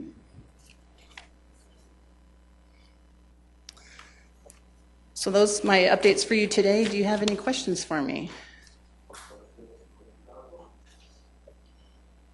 Councilor Jameson. Sue, I guess you get to be first, but I think there's 8 departments that are asking for more employees. Yes. You're the first, so welcome to the gauntlet, if you will. But in fairness, it's only fair to ask, you're making consolidations, you're making efficiencies and doing other things in your department. But yet then at the end of the day, you're going to be looking for an additional $115,000 in wages and benefits for 2 employees. Are you giving us, give me your pitch. Tell me why those people are needed and justified, and if you don't have them, which part of the sky is going to fall, so to speak, and just sell me on those 2 positions. The web office, we've always only had 1 full-time employee, and then we have been very reliant on part-time in addition. Like I said, the website is very well utilized by the citizens, and we need to make sure that the content is current and up to date. We were utilizing at least 40 hours of part-time in addition to that full-time employee in the web office up until this year. Now with changes to the Affordable Care Act in terms of the number of hours a part-time employee can work, which has been reduced to 28 hours a week. So now we're reliant on more than 1 part-time person, which is very difficult to hire, very difficult to retain. In fact, one of the part-time employees that we hired earlier this year lasted 2 days, because they're looking for a full-time employee. So it's a stopgap measure for them, and which is very difficult, especially for where you would need very specific skill set, and you've got to train them, and you want to keep them around, and it's very difficult to retain part-time. So we will be much less reliant on part-time hours. If we get this additional, this is a web content specialist, in addition to the web designer, which is our 1 full-time employee. The other thing is coverage in terms of We've got to let that one full-time employee go on vacation occasionally, and she may be sick or have to go to a funeral, and we need to have coverage for that office. So that's the other big reason for needing a second FTE there.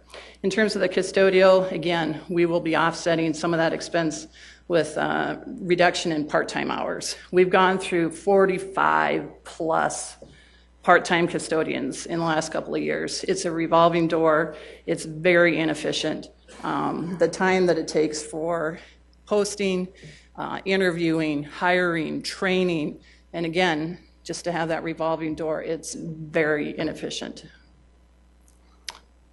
Councilor Erickson.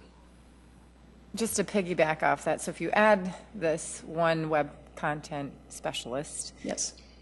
so is your budget decreasing then because of the Part-time. two part-time folks that you're potentially not needed? Correct. In fact, I think the net difference is about $39,000. Likewise, for the custodial, we'll be offsetting by reducing part-time. One small follow-up, if I may. The customer self-service portal for planning and building services, and maybe I just missed it as you were talking. Is that up and running now, or is that No. still in the process? Right now, actually, we're waiting a little bit on the vendor. So this is part of the larger initiative for land management, which we rolled out a year ago, September. And so this is another module that we'll be rolling out for some self-service, which will allow the citizens and contractors, et cetera, to do some of their services online. Right. So probably first quarter next year. And I cannot wait for that to go. I take weekly phone calls from contractors that are frustrated that what they could do before they're not able to do now and check. Instead, they're calling. They have to call during business hours. They can't just quickly do it and check the status of the building permit or the inspections that go along with it. I don't know all the verbiage with that, but it's just kind of slowed their process up as well. And I'm sure it's adding extra work to the city with taking the phone calls and having to manually check it when they could just do it on their computer before. So I'm very excited for that to be going. So thank you. You bet. Councilor Rolfing. Thank you. I have a couple of things here. On the capital equipment program for 16, I see that in 2019, you have 120,000 scheduled in there for upgraded CityLink. Is this going to allow us to broadcast more meetings, if you will, some that are not necessarily in Carnegie, et cetera, et cetera? Will this allow us to be a little more mobile? So you're referring to an OSEP expense? Yep. Do you have your OSEP information? It's called Production System Upgrade CityLink. Is that 2007? That's 19. 19. That's the that is the replacement of CityLink studio equipment, so end of life equipment. And then in 2018, there's presentation equipment at Carnegie. That's going to be all upgraded up here. Yep. That would be the earliest year. Okay, Though the that way the would be equipment's 18. been running, it might be Anyway. ready to be changed by then. Okay. And then one that I just can't let go. Under there it says tightrope automated system. Does that have anything to do with Councilor Jameson's zip line? Oh, goodness. No? Okay. It looked like it was too close wording and things. I just wanted to make sure that we were talking the same like. Thanks for reminding me we shouldn't use vendor names. Okay. Any other questions from council? Councilor Jameson? Sue, when I asked for your sales pitch and then you kind of summed it up with that 39,000 offset, that's exactly the stuff that we're looking for to kind of help us understand what you're really doing. But could you reiterate exactly what that means so I don't misunderstand you? What the $39,000 is? So we'll be able to reduce, on that one, I believe it's reduced 27,000 in part-time. The total 49,000 offset. Oh, I'm sorry. Let's see, for the web content specialist, the net expense is 39,000 because we will reduce our part-time expenses by 27,000. So your net expense is 39, even though you're going to pay that person, 66. right? Correct. Yep. And the custodian is, And on the custodian side, even though we'll pay the custodian 49, we'll be reducing our part-time expenses by 22,000. So the offset and net expense would be 27,000. thank you. Welcome. Councilor Uffenbach. Kind of unrelated, not a budget question, but a process question for this evening. This was supposed to be our day for fixing the Silverlight issue when it comes to the SIRE. I'm saying all these things that make no sense to the public. SIRE is the program that allows us to broadcast these meetings on the website.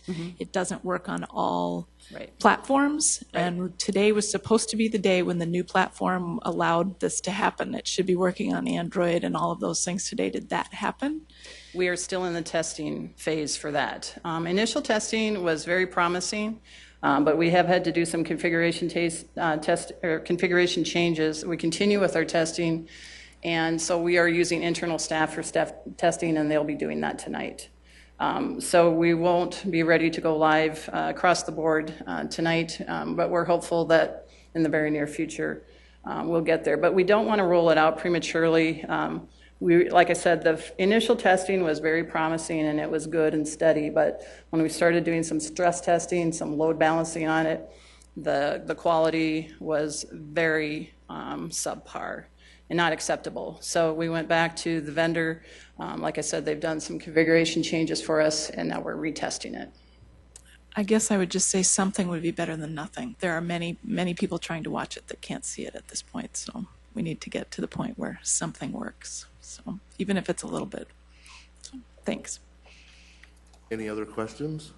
Sue, I have a couple if you don't mind. Okay. Number one, you first talked about 24 locations that we're overseeing. Right. Of those 24 locations, how many are actually owned by the city? They're all owned by the city. They're all Well, owned, I should say they're all owned by the city. Those 24 would include all city-owned building, and then we do oversee some leased spaces as well. Okay. And then as we talk about this fleet software and a citywide security software, enterprise-wide software update or upgrade. And at this point in time, we're also talking about building a new facility downtown that could be in conjunction with maybe Minnehaha and Lincoln County. As we look at these software upgrades, are we also looking at the needs of the counties or what software they're utilizing to see if they're compatible? We haven't to date. That's not to say that we couldn't. Because that was something that I know at one point the council was looking into to see if there was services that we could share or utilize together. So If we were to build the new administration building, we would be putting in the same software that we would have previously rolled out to all our other city buildings. And definitely with any solution that we would have, we would account for the fact that there may be tenants in our building, and they would need obviously to have access as well. okay. And then also, could you speak to the EMS fire incident reporting, public safety software? Is that something that needs to be upgraded due to our new provider for ambulance service, or is it something that's just at that point? It's something that's just at that point. I think a lot of things are being done manually today. Jim Sedaris could speak to that better in terms of what is being done manually, or if there's data entry that needs to be done by individuals in order to get at the information they need for accreditation, for example. This software solution would hopefully eliminate some or all of that manual processing. So I just mentioned the ambulance services as a partner in the endeavor, because obviously any software that we choose would have to be compatible with what they have. Okay. Thank you very much. You're welcome. Oh, Councilor Erickson has a question. I'm sorry, if I could ask Bill a question really fast. It's in relation to all these employees that we're talking about. My question is, we were talking about getting rid of a handful of part-time employees and replacing them with full-time employees. what's the rule for that? Can any department just have as many part-time employees as long as they don't go over that threshold amount, or what's the guideline for that? Yeah, sure. Each department has part-time dollars at their disposal, and you do need to find that balance between meeting your operational and business needs with a combination of full-time and part-time. And there's probably no better example than Parks and Recreation to illustrate that. They obviously rely very heavily on part-time to get us through these seasonal areas and all of that. But yeah, they have to weigh their business needs and look at how they can meet them and find that right balance between full and part-time to get there in the most economical and efficient way. And maybe this point of clarification, and if I could be indulged to clarify something that Sue said a little bit ago, and maybe it's just the HR side in me that wants to clarify this. And this council knows that, for example, the total wages and benefits for a custodial worker is $49,269. That's wages and benefits. That's not necessarily direct compensation. I just want to clarify that a little bit. I don't know if that helps a little bit, because there is a difference between what they're actually getting paid and then, but that's the true cost of the position. Right. Okay, thank you. That clarified some questions I had as far as the part-time. It'd be interesting at some point to kind of, is there a percentage each department gets? Maybe offline you and I could have a conversation. I'm just kind of curious as far as what department gets how much. Obviously Parks and Recs is much higher, but it kind of clarified some of it for me, because at first I was thinking, oh gosh, what are we doing adding all these? Well, if we're getting rid of some of the part-time in hopes to not have as much turnover and retain these folks. Yeah, and see that becomes a good business case, and that is something that we have seen probably over the last 3 years departments do as part of their strategy to say, you got to look at that revolving door. Are you better served with a full-time employee and getting rid of those part-time situations? Because, I mean, the reality is the ACA did cause us a little bit of concern in terms of the number of hours somebody can work without access to health care, those kinds of things. So instead of, like she said, you might need 2 as opposed to 1 to get you to some of the same places. But yeah, we're weighing all of that, and I'd be happy to visit with you about that. Thank you. I appreciate the clarification. I'm done. Councilor Staggers? Yes, Bill, can you give us an overall average for the percent of benefits to wages? Right off the top of my head, let me do a quick consultation with my comp and benefits manager quick.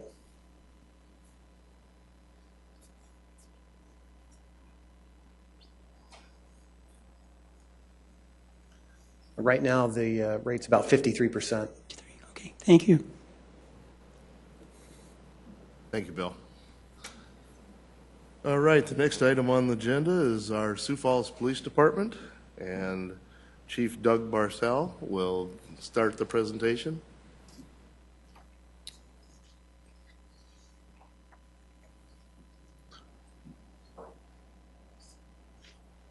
All right, well, good afternoon, Council. I, too, would like to acknowledge our team. First, Ann Bowden from the finance team, our financial analyst, has been a tremendous support for us and probably knows our budget better than we do.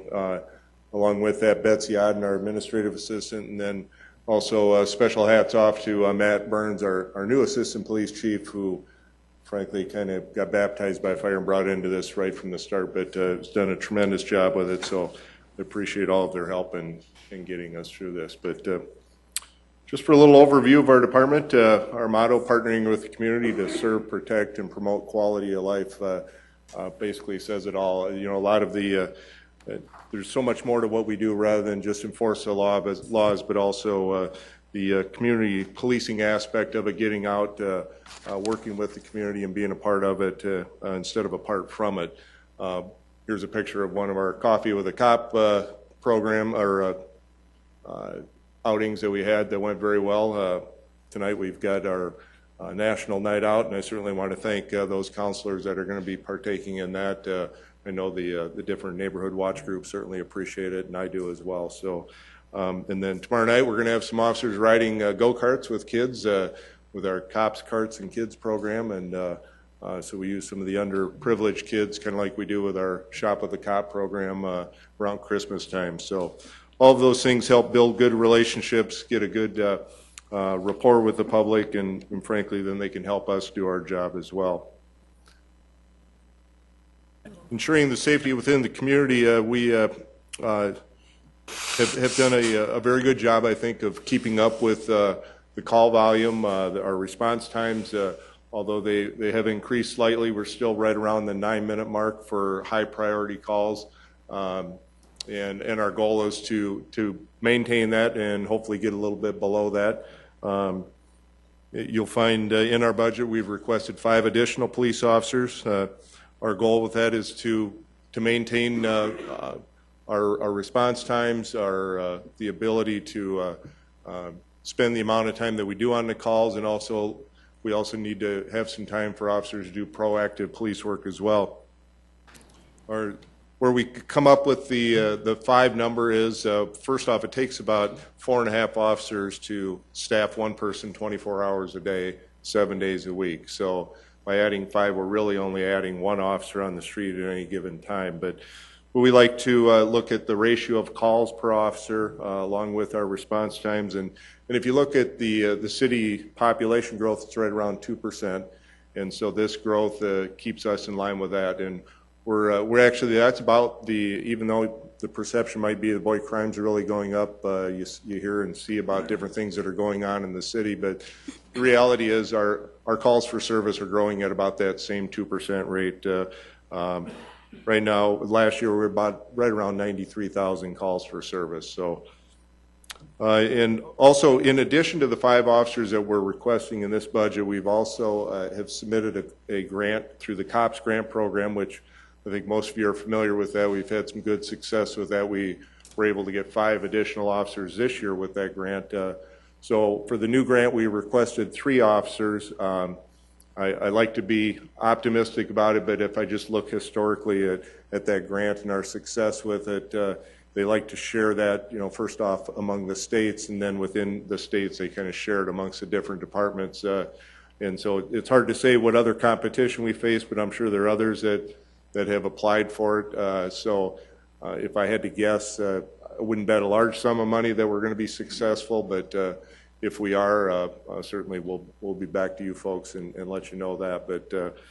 But I just wanted you to know that we did ask for that, and it's a great opportunity. It provides funding for, well, it amounts to about half over a 3-year period, but for that first year, it's 3/4 of the salary and benefits for those officers. So it really doesn't cost us a lot to get it from the beginning and then kind of transition through it. One of the other things that we gauge on whether or not we're keeping up with our calls and our volume of work is our clearance rate. So if you look at just violent crimes, Part 1 violent crimes, those are the more serious ones like robbery, aggravated assault, homicides, those sort of things. In 2014, we had over 71% clearance rate. And then if you look at Part 1 property crimes, and again, these are FBI measurements and statistics, kind of how they come up with that. Those are the more serious, like the more serious thefts and burglaries, arsons, those sort of things. Our clearance rate is 36%. Certainly we'd love to see those be much higher, but if you actually look at our averages in comparison to the national averages for cities of similar size, for the violent crimes, the national average is about 48%. Property crimes is only 18%. So we're doing very well. I'm very proud of the work that our investigators are doing, and to have clearance rates like that are frankly the envy of most departments around the country. Homicide obviously is a very serious crime, and it's one that I'd love to see us have 0, but we do know that that's the nature of a growing city. Fortunately, we've only had 1 so far this year, but our clearance rate on homicides for the last 16 years is 100%. Again, I think you'd be hard-pressed to find a city of a similar size that can claim such a record. Again, I would rather have nothing to base that on and have 0, but when we do get one, it's basically all hands on deck, and it's something that we take very serious. So very proud, again, of the work that we've done there. And the 1 homicide this year, of course, that one was cleared as well. Another thing that we look at is traffic. When we look at our traffic enforcement, it's not just a matter of writing tickets. We want to make sure that we're doing good quality enforcement and also directed enforcement at where we're seeing accidents. And a good gauge of that is how many accidents are we seeing. So we base that on population, and we've actually, even though the city is growing, so you're seeing more and more traffic, the ratio of accidents to 1,000 people has actually decreased from 9.75 in 2013 to a little over 9 in 2014. And then I'm pleased also, so far current to date for 2015, we're at about 8.83, so we're still continuing to go down. We attribute that, of course, to the traffic enforcement, but specifically I think a lot of that has to do with the grant money that we've been able to secure through the Office of Highway Safety with the state. We get about $200,000 to $300,000 that we've received from them, and oftentimes when you hear on the news that we're doing saturation patrols or assisting with some of those different efforts, that's money that we're using with that. So it pays for the overtime expense for those officers, wages and benefits, and so that we can specifically direct them to that work so they aren't getting called away for other things. Now, if there's something of a real serious nature, they're able to do that, but for the most part, they direct their efforts at that.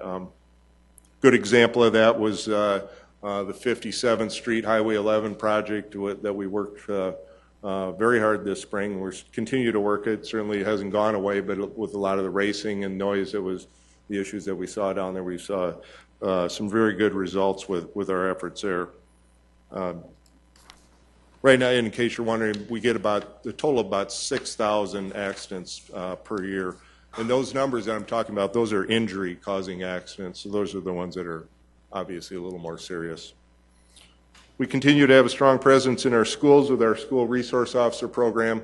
Frankly, I think it's a flagship of our department. We have a total of 15 SROs that are in our schools, and we actually reassigned them within the last couple of years, so they're consistent with our quadrant-based policing, where they're assigned by area of town. And so even though they might be assigned to a specific school, they'll also share duties in the other schools as well. So we continue to be present in the Sioux Falls Public, Harrisburg, Sioux Falls Catholic, and Sioux Falls Christian schools. So then just a little overview of our budget. About $33 million of our budget is operating, and this is for our 2016 request, and about $1.8 million is capital. This represents an increase of about 6.7% in the operating budget over 2015, and it's about a 7% increase in personnel costs. So that's the addition of 7 FTEs that we've asked for. So we've got 5 officers and then 2 people in our crime lab, which I'll talk a little bit more about here in a minute, but whoops.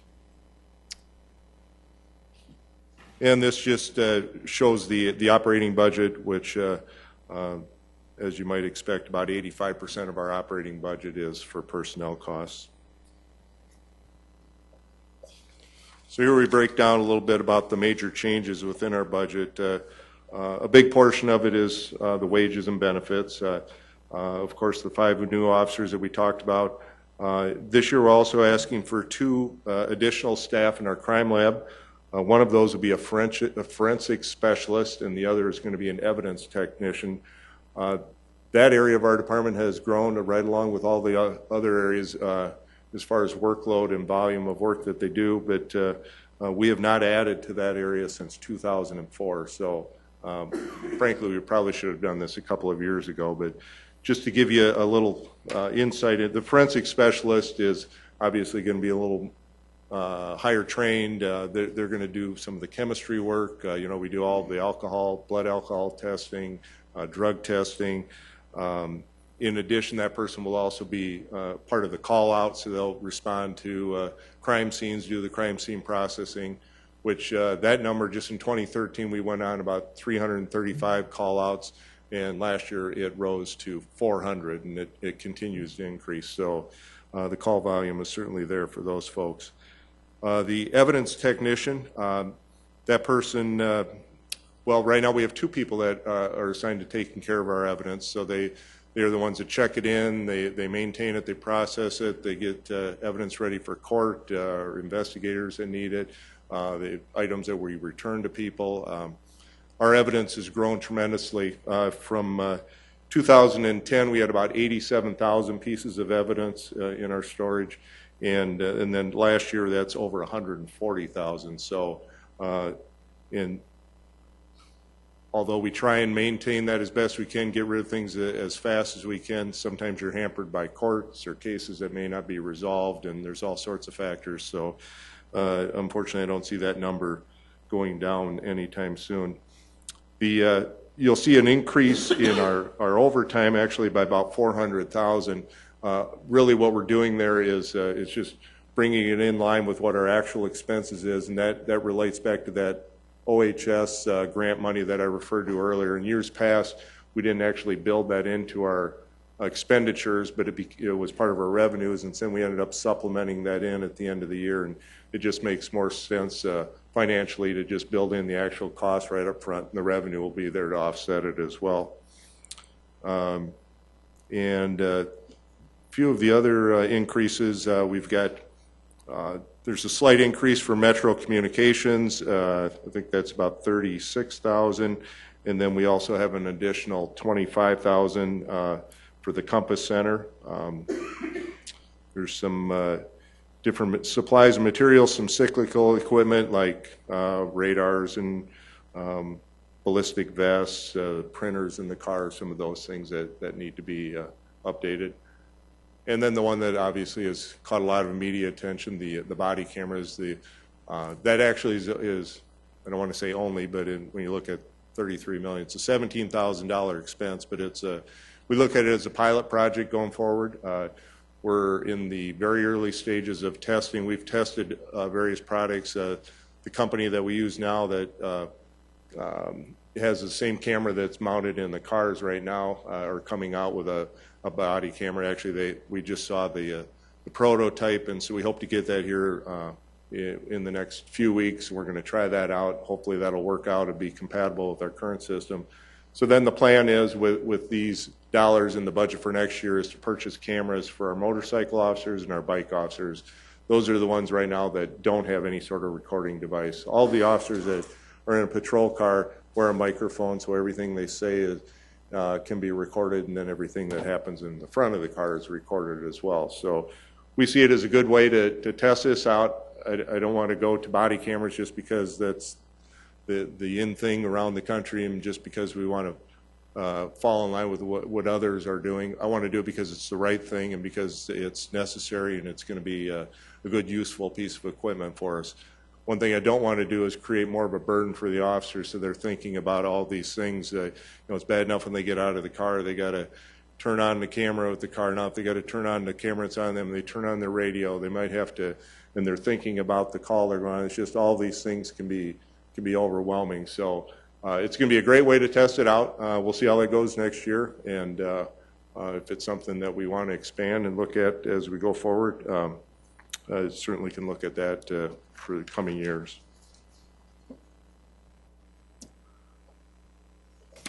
The capital program, generally our capital program is cars and a few small pieces of equipment, but there is a couple of notable items in there. One is a large one, the $450,000. That's for the bullet trap and air filtration system. That's for our outdoor range, which that facility is getting very old, and when you continue to shoot into something, eventually it's going to wear out. So that system needs to be replaced, and frankly, it's with the lead contamination, those sort of things, it's in dire need. So we knew the lifespan of it, and it was built into the capital plan several years ago. So that's now come up for next year. So hopefully, with your support, we can get that replaced. Another one that we had to add, a new one, is our portable radios. They're reaching the end of their life. And also it's a product that, like most technology and equipment, manufacturers get to a certain point and then they don't support them anymore. So they kind of control that. So we're at their mercy. So to purchase 250 radios, it costs us a lot of money to do that all once. And so we're able to transition this. So we built into the budget about 55 radios each year for the next 4 years. So that's about $176,000 each year. So each radio is about $3,200 a piece, because they're digital. They're basically a computer that that an officer carries. So, and one other piece that's in there is video storage. Right now, that's about $100,000 every other year, and that's for the recordings that the officers make in their cars, also the recordings that our investigators make in an interview and those sort of things. So it's just something to keep in mind, and that's another piece, and I don't want money to be the only factor, but it's a piece to keep in mind when down the road the decision is made on whether or not you go to body cameras, because you're probably going to double this, if not even increase it more, because this will be in addition to anything that's recorded in the cars as well. So,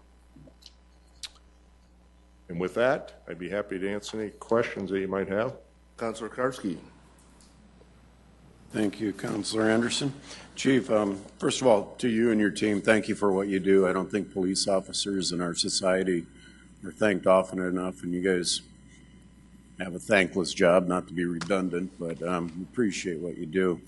93,000 calls, huge, impressive number. Does that include like routine traffic stops, or is that just calls that come in that you have to send officers out to? Well, it could be both. If I just pulled you over for speeding, wrote you a speeding ticket, and went on your way, that would not be in that number. But if, let's say, you were intoxicated and then I arrest you for DUI, now that's going to generate basically a call for service. So, or if I arrest you for a warrant that maybe you had, some of those things. So that's that then, because those obviously are going to take up more time than just a general citation. But on the other hand, if I were to encounter you on the street doing something, let's say you were littering, and I write you a ticket for that, that probably would count as a call for service. So. Can we stop referring to me when you do that? But I get what you mean. A lot like you. How many officers do you have right now? Right now we have 244 sworn officers, and then we also have 35 civilian employees. We do have some part-time officers, back to that. We're like the officers at the airport are part-time. The officer that's here with us today is part-time. We get some help with our sex offender registration.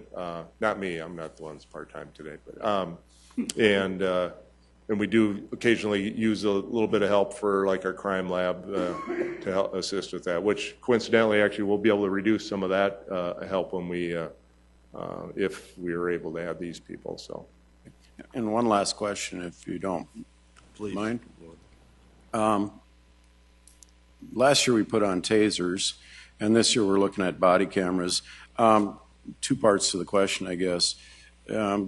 Gauge the effectiveness of the tasers for your officers, and what are you going to do with the body cameras over the winter months when the motorcycle officers aren't using them? Well, the first part of that, the tasers have been extremely successful. I don't have the up-to-date numbers. I monitored it pretty close when we first transitioned to it, but the number of incidences where we've had to have officers go hands-on has reduced considerably.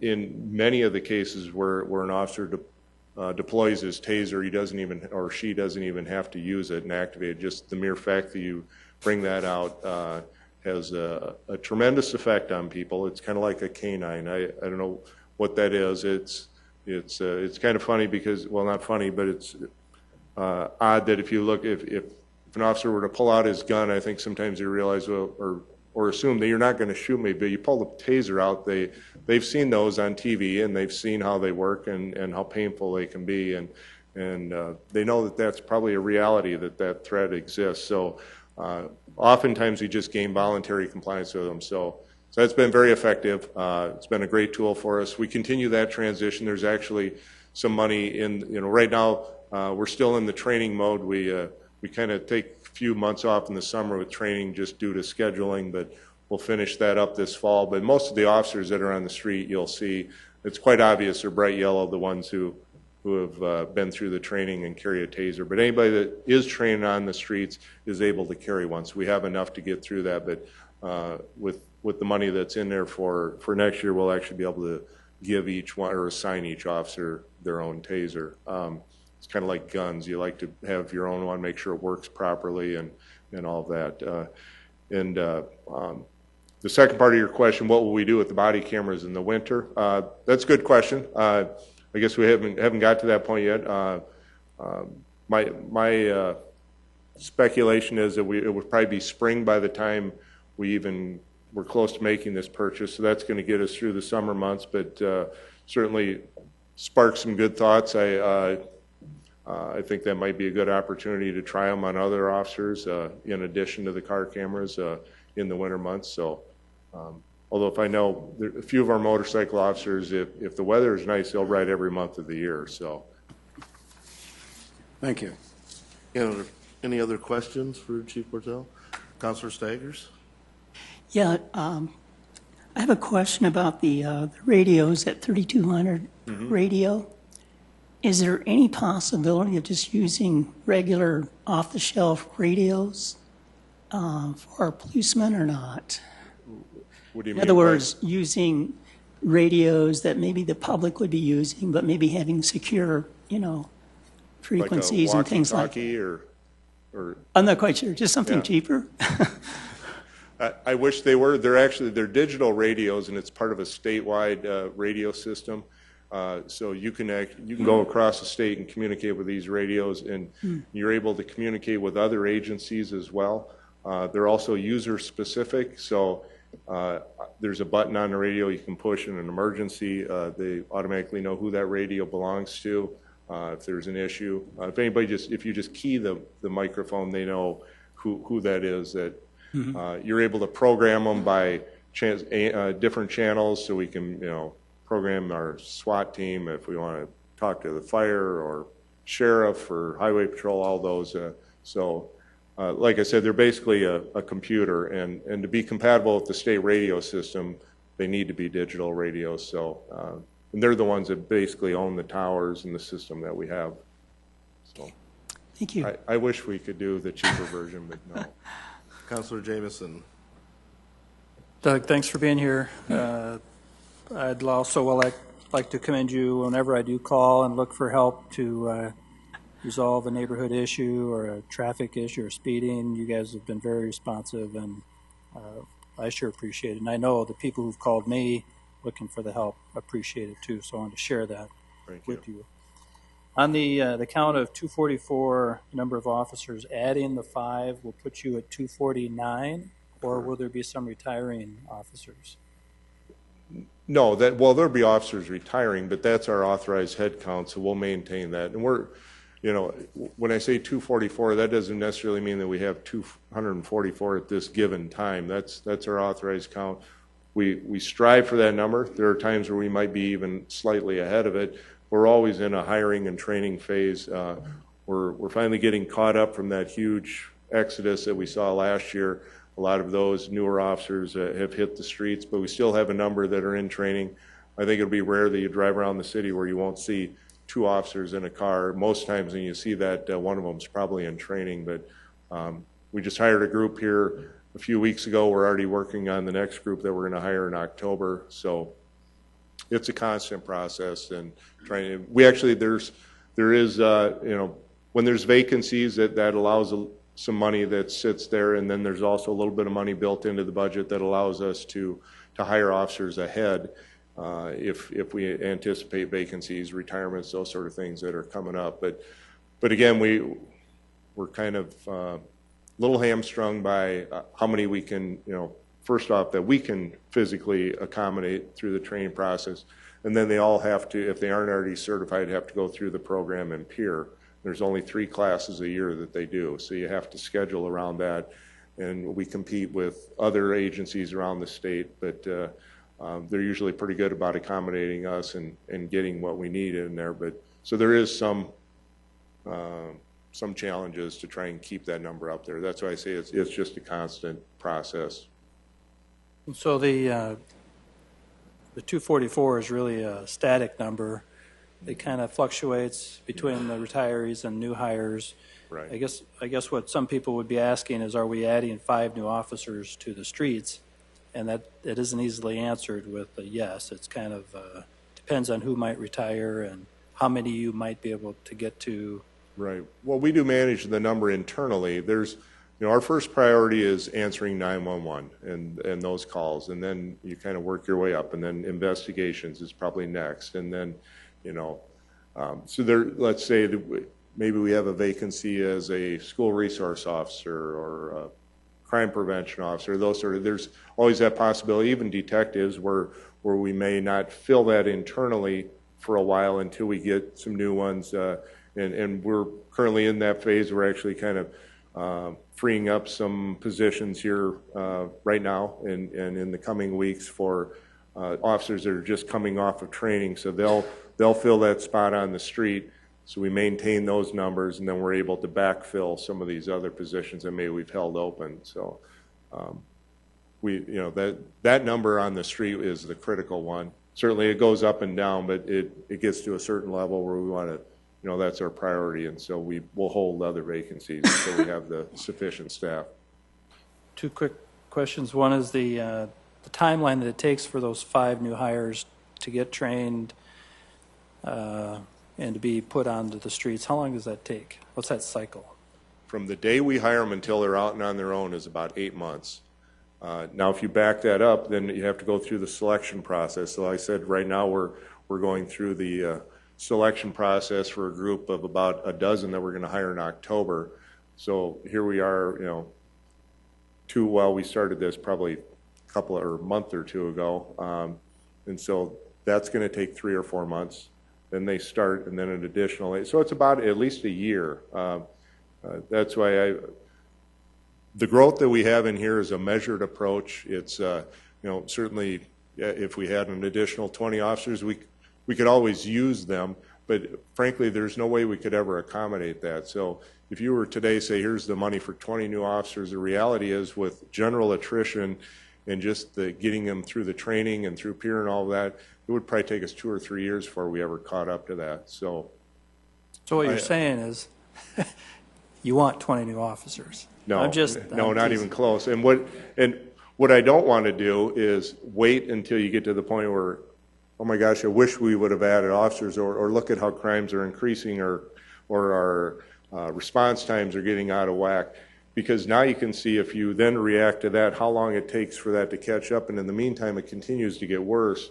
You'll get yourself in a hole that it will take you years to get back out of. We've had great strides thanks to the support of you folks and others before you to be able to add officers as the city grows, and even as we went through recessionary times, we never laid anybody off. There were a couple of years where we didn't add, but we actually, there were years in there where we did add, and some of that was through some grant funds and also through support of the general dollars. And had we not done that, and the way the city's growing today, there's no question that we'd be in that position that I just talked about, and trying to catch up would be a huge challenge. All right, one last quick, maybe it's not quick, but you use response time as the kind of the definition of maintaining, keeping the number you have of officers, adding more officers to keep that response time within the parameters that you think are appropriate. Why don't you use any of the crime numbers or FBI crime numbers for the area as they escalate and change? Why not any of that? Actually, we do, and I shared that as part of our presentation, but we do factor in the number of calls that we go on, the number of calls and the time that an officer spends on a call, and that ratio of how many calls per officer per year, because I also look at, and there's peaks and valleys throughout any given day and shift, but you want to have a good balance, and you also want to be able to have some free time. There's certainly times of the day where officers are doing nothing but going from one call to the next, but I don't want to have that all day long. And so you need to have some of that free time, so you're able to do the proactive work. You're able to staff Jazz Fest or do the National Night Out, all those sort of things that frankly that people expect. Funeral escorts is a great example that people I think expect, and they pay their tax dollars for. So those extra services require that additional time. So all those things factor into it. It's a question that comes up annually, and so how do you say specifically how many officers you need? What's a good measure of that? I don't have an exact formula for that, but I do know that the approach and what we're doing is working. I'd be getting a lot of complaints if people had to sit and wait for hours on end for an officer, or if we weren't able to solve their case or things of that nature. Thank you. Councilor Karski? Chief, one of the most frustrating things a person can have is a dog barking next to them. And I think most of us can relate to what I'm saying there. I had a call from a constituent who said that he's had this problem ongoing for some time, and the animal control officer told him that they're understaffed when it comes to animal issues, I guess. I don't know if he's trying to get rid of the guy or if that's true. You know, can you talk a little bit about how you manage that program? Well, we have 7 animal control officers and a couple of part-time officers. We just added a new officer this year, so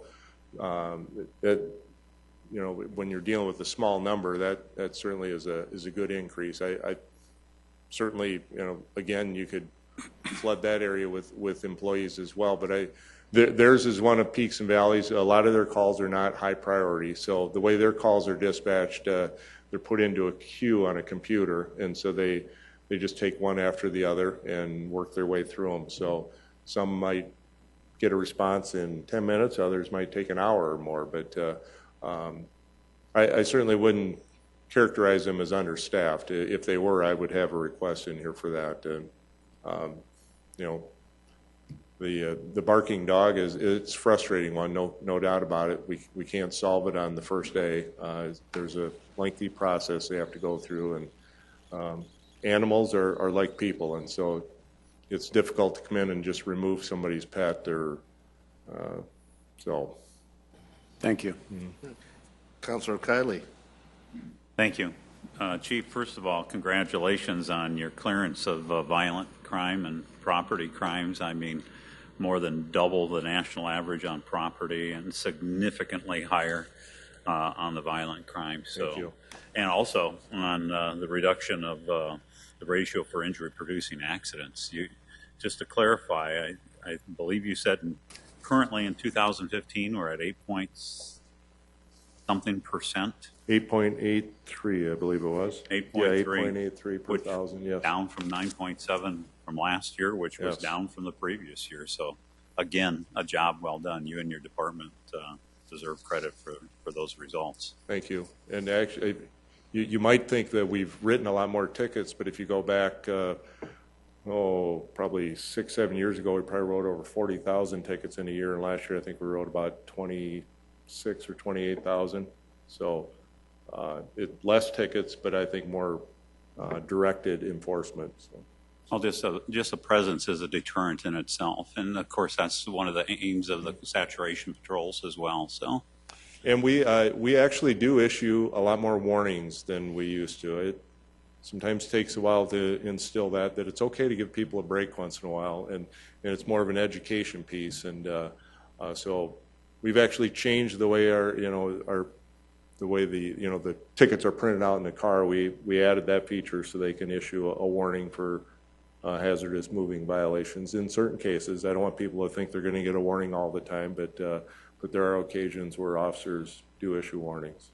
I do have 2 questions. One back to the cameras for the motor patrols. Have you considered where you're going to mount them? Because actually a motor officer is kind of unique in that they are wearing a helmet.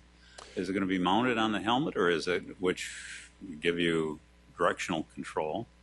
Actually, the one that we're going to be demoing is one that would probably clip on your shirt or your coat, but it's got a pretty wide angle of view.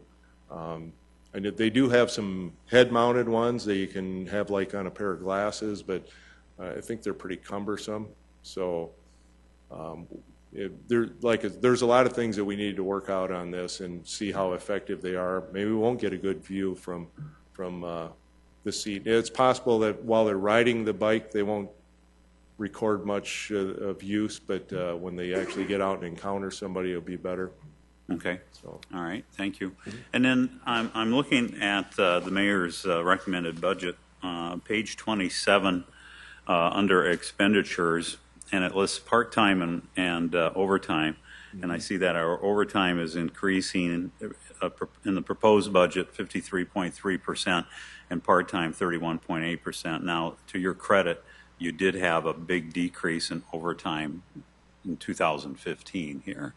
At what point, I mean, we're looking at additional expenditures of $457,000.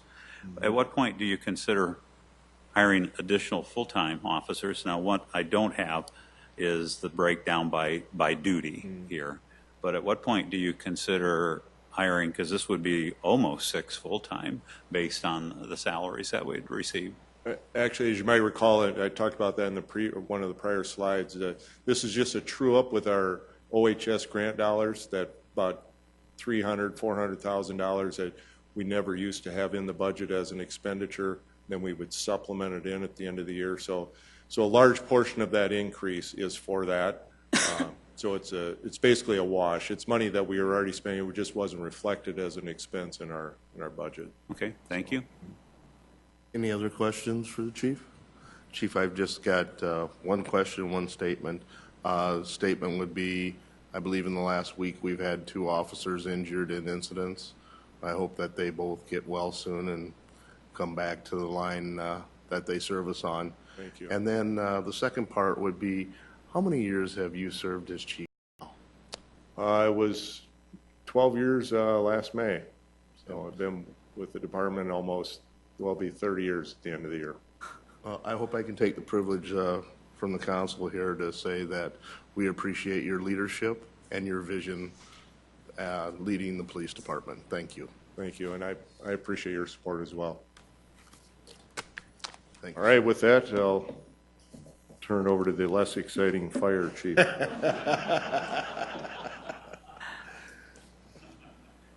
All right. Who won the blood drive? All right, we'll have Chief Jim Sedaris. I'm Jim Sedaris, Fire Chief, Sioux Falls Fire Rescue. And I know you have on a kind of time hack, but I'll just kind of cruise through things here. First, before we start, you're going to see a lot of cool stuff and a lot of numbers and a lot of neat slides, but it's all because of the work done behind the scenes of people in the firing line behind me, and that's my chief officers, and Jeff Helm has done a lot of work with the finance part, and also we work closely with Tracy's team and Krista Stussy, who's our financial analyst, and they're talking daily. I didn't know that was going to work as well as it did, but it's allowed us to seamlessly integrate finance with the fire service, and we also work closely with Bill O'Toole's team and our HR person, who's Kim Stulkin, because we're always hiring, unfortunately firing once in a while, promoting people, and she's part of that whole process. So it's really a team effort across multiple organizations within the city. What the fire department does is we really are there we're a big expensive insurance policy, and we protect the citizens and their property from a lot of different things. We're much more involved now. Instead of just putting out fires, we're also involved in a lot of emergency management, to the effect that we even have people going out to Rapid City to help them with the whole bike rally, because we're really good at managing major incidents. We also do a lot more prevention than we did before, and of course we're also educating the public, and I'll talk about each of those. When we look at our response times are critical for our accreditation. There are not a lot of accredited departments in the country, but we're looking at response times on how fast can we put the resources on target, essentially. And our goals has from accreditation been at the less than 5 minutes and 12 seconds. So that's when the tones go off to we're at the front door of someone's house. We've been maintaining that. We're just over the 5-minute mark, and that's where our new fire stations come in, and we start looking at our time to get people to the different areas of the city. And we're doing very well in that. We've kept that down. We're also looking at our fire loss averages. And when we look at fire loss averages, of course, we're trying to keep it down as low as possible, and we're trying to keep under that $4.4 million fire loss. We've done fairly well the last couple of years. We did have a pretty good fire this year with the Valhalla fire, and we'll just see how that trends out. One thing that's a lot of effort, and we got fire sprinklers now as part of our building code for apartment buildings. That will impact our fire loss. Maybe not now, but in the next 15 to 20 years, we'll see a decrease in that just because those buildings will be sprinklered. And that's going to be also key to not just fire loss, but also saving people's lives. Well, this is going to be probably the coolest slide you're going to see in the entire presentation of all the city slides. Okay, I'm going to build it up a little bit. Okay. We're one of the few accredited departments in the country. There's less than 200 accredited departments. We're one of them. But the cooler part of this slide is going to be our ISO rating. ISO ratings are a way of sorting out cities from a number 1 being the best fire department to number 10 being the worst. Sioux Falls has always been an ISO of 3. Our goal has always been to be an ISO 2. This slide is up. We're telling you before we release it to the media, well, we just found out we are now going to be an ISO 2 city starting in September, which is a big deal. It's not just a big deal. Well, I'm waiting to see if Doug's clapping. No, okay. The reason it's a big deal is it puts us into a separate class. We'll be one of the top 2% fire departments in the country.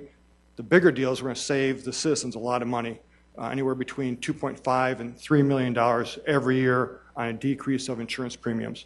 We didn't just make up that number. We talked to the Fire Marshal's office, ISO, and also some insurance underwriters. So we're looking at a savings to the public of a significant amount of money every year. We're very close to getting to an ISO 1. Less than 100 fire departments have an ISO 1. That would even save even more money. ISO 2 hits homes. ISO 1 hits businesses.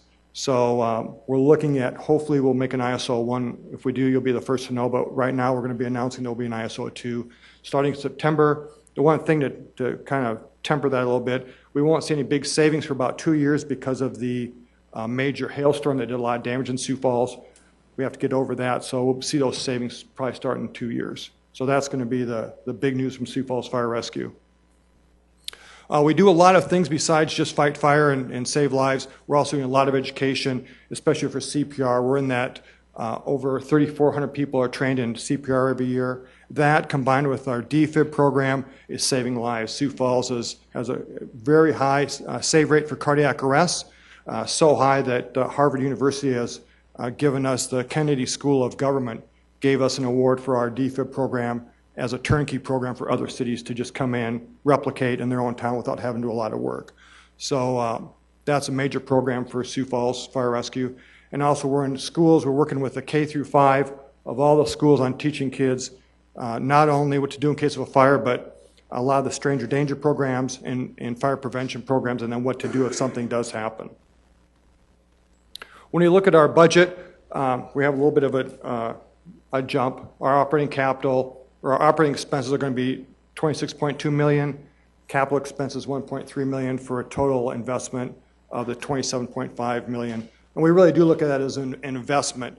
And if we weren't investing this money earlier, we wouldn't be getting the ISO 2 rating. We wouldn't be getting a lot of these programs, so it is an investment in the city.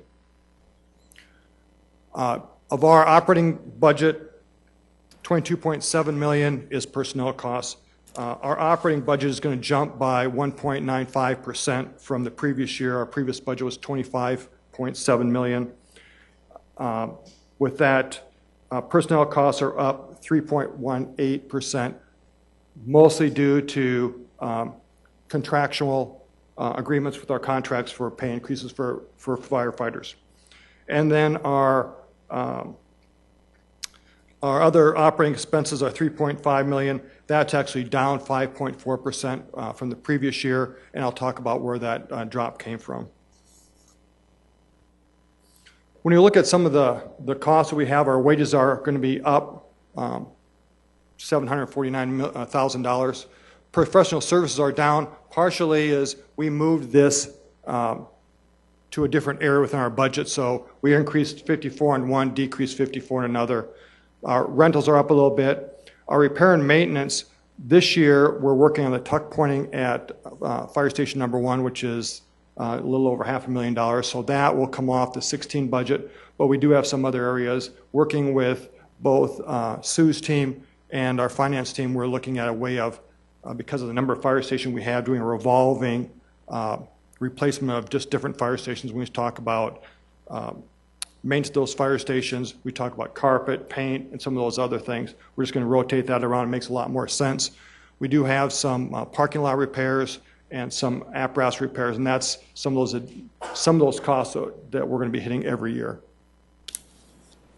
We do have some other things. We have some reductions. SCBA are the actual air tanks, compressed air that our firefighters wear at every fire. That's down a little bit. Also, our turnout gear is down. We're looking at one thing we're adding is grant funding for protective gear in the case we have a major incident involving a mass shooting, working with the police department on this to say how do we outfit our firefighters to work in that type of environment if we do have something going on. We're hoping to get the grant for that. Also, we too have radio replacement, much like the police department, same type of radios. Our radios have a shelf life on them, but along with can we use different radios or cheaper radios, just because we have to have our radios have to be intrinsically safe to work in different environments, we have to buy certain radios. And our training and utilities are down just a little bit, so we're looking in that $26.2 million budget time frame. Some of our capital budget, we're buying a new truck in 16. The good thing about our truck, that truck will be about $492,000, is that because of some of the changes we made in the last couple of years, we don't take these big fire trucks to EMS calls. We take a smaller truck. That allows us to extend the life expectancy of a truck in about another 2 years. And also because we're an accredited department, we have to keep a higher standard of vehicle maintenance, which means that although there's a little bit of cost on that vehicle maintenance, we're stretching out our trucks at a $500,000 truck out a little more, so we're getting a little more life expectancy in those trucks. We're going to be replacing all our defibrillators. That's going to be about $400,000 for defibrillators. That's the actual machine that starts the heart, and we're using those on a regular basis. We're probably using those just about every other day in Sioux Falls. The chemical agent assessment kits, just because we're seeing more and more hazardous materials calls, we'll be upgrading those kits. That's about $190,000. And then the outdoor warning sirens, because Sioux Falls is growing, we need those. That's a cost of $50,000 for those warning sirens. So that was kind of a down and dirty fast. I know you're in a time hack, but do you have any questions about Sioux Falls Fire Rescue? Any questions from Council Rolfing? I noticed you just talked about the defibrillators. Yes. 17 for 400,000? It'll be 16 for 400,000, I It believe. says 17 in our book, but that's okay. Okay. That's, Councilor Karski would just tell me they bought one at their church for $2,500. Correct. Are these super heavy duty, They're like the radio situation? right. Those are actually almost a one-time use. Then you replace the battery and replace the pads. But ours do, and you put it on and it just shocks. What these will do is are much more advanced. So we can also do anything from 12-lead EKG monitorings, which those can't do. So if someone's having chest pain, we can actually have a 12-lead in their home before they even leave their home. They'll actually do, they can look at, it's called Intel CO2. They can actually look at, when we're doing a cardiac arrest, is a tube placed properly? So we can look at when we do compressions and also when we're ventilating somebody, the effectiveness of that. Those will also shock different rhythms. So they're much more advanced. They're essentially what is in a hospital ER, we have in a fire truck right at your home. So they're significantly different and more advanced. The ones that are being used, like there's one in this building, are really put it on, press a button and walk away, and it shocks somebody. It doesn't do the more advanced things that we really need in that expectation that we have that care. That's the one question I had. To Councilor Staggers. How many paramedics do we have on the? We have close to, and this is going to be a guess, but right around that 25 to 30 paramedics. Now, because of our system, they cannot use those paramedic skills on the streets, but we do have them. We do have one of our new firefighters that started as a registered nurse, so we do have some registered nurses on the department. But again, we're in that focus of just working as an EMT. So is it because of the labor contract that we have that we cannot use paramedics? Correct. There's a couple things, but part of that is with the contract is the ALS provider, Advanced Life Support Provider, is the ambulance service. So there is that part of it too. I guess One more, Council. if I could just say, at the point when we have an emergency situation like that, who cares? You know, who? Well, there's a lot of, it's a bigger issue than that. When we get there, if someone has a cardiac arrest right here, for us, the biggest thing is to restart their heart, compressions and ventilations. Essentially basic CPR with advanced care of that defibrillator. At that point, by the time we get that going, then we have the ambulance also showing up behind us. So it's more of a tiered response where we're looking at, we get firefighters there as quick as possible. Now, the things that we can use those paramedics for is, because they have a lot of advanced assessment skills, is they can do a lot of assessment on that patient, give that information to the incoming paramedics, but we can't use that skill set. Thanks. Other questions from the council? Just to continue with that though, Councilor Staggers, that's something that I've been working on for about 5 years now, starting with the 12 leads, getting those in use. At one time, they were just sitting on shelves and not being utilized Correct. at all. And this is a further discussion that we need to have with the REMSA board also, because they're another part of this, and they make those decisions on the steps and how our EMTs and paramedics can work together, or the type of skills that they can use. So It is a bigger issue. it is much bigger. Thank you, Chief. You bet. Appreciate it. Thanks. All right, the last item today will be entertainment tax fund, and we'll have Mr. Turback. I'll run again. through these slides, yeah, and I know you're on a tight timeline, so I'll go through them fairly quickly. Terry Torkelson and Larry Toll are here, so when we get to questions, they can certainly respond to questions as well. Entertainment tax, of course, is our 1% tax that I talked about. It is restricted by state law and by city ordinance for use in our particular venues. The overall entertainment tax fund budget proposed is $8.1 million, $4 million for operating, $4.1 million for capital. The funding, we expect the 1% tax to generate about $7.3 million, along with a little bit of miscellaneous revenue and about $700,000 of our fund balance to fund that $8.1 million budget. The makeup of our entertainment venues in the 16 proposed budget is, as you see in this pie chart, the Washington Pavilion at 60%, the entertainment complex at 29%, and the Orpheum at 9%. We've also added a tiny little slice there for the Sioux Falls Stadium. We're starting to transition that venue into this fund as well. And you can see the dollars that kind of lie behind that pie chart. The current budget of $7.4 million, proposed budget of $8.1 million for an overall increase of $700,000.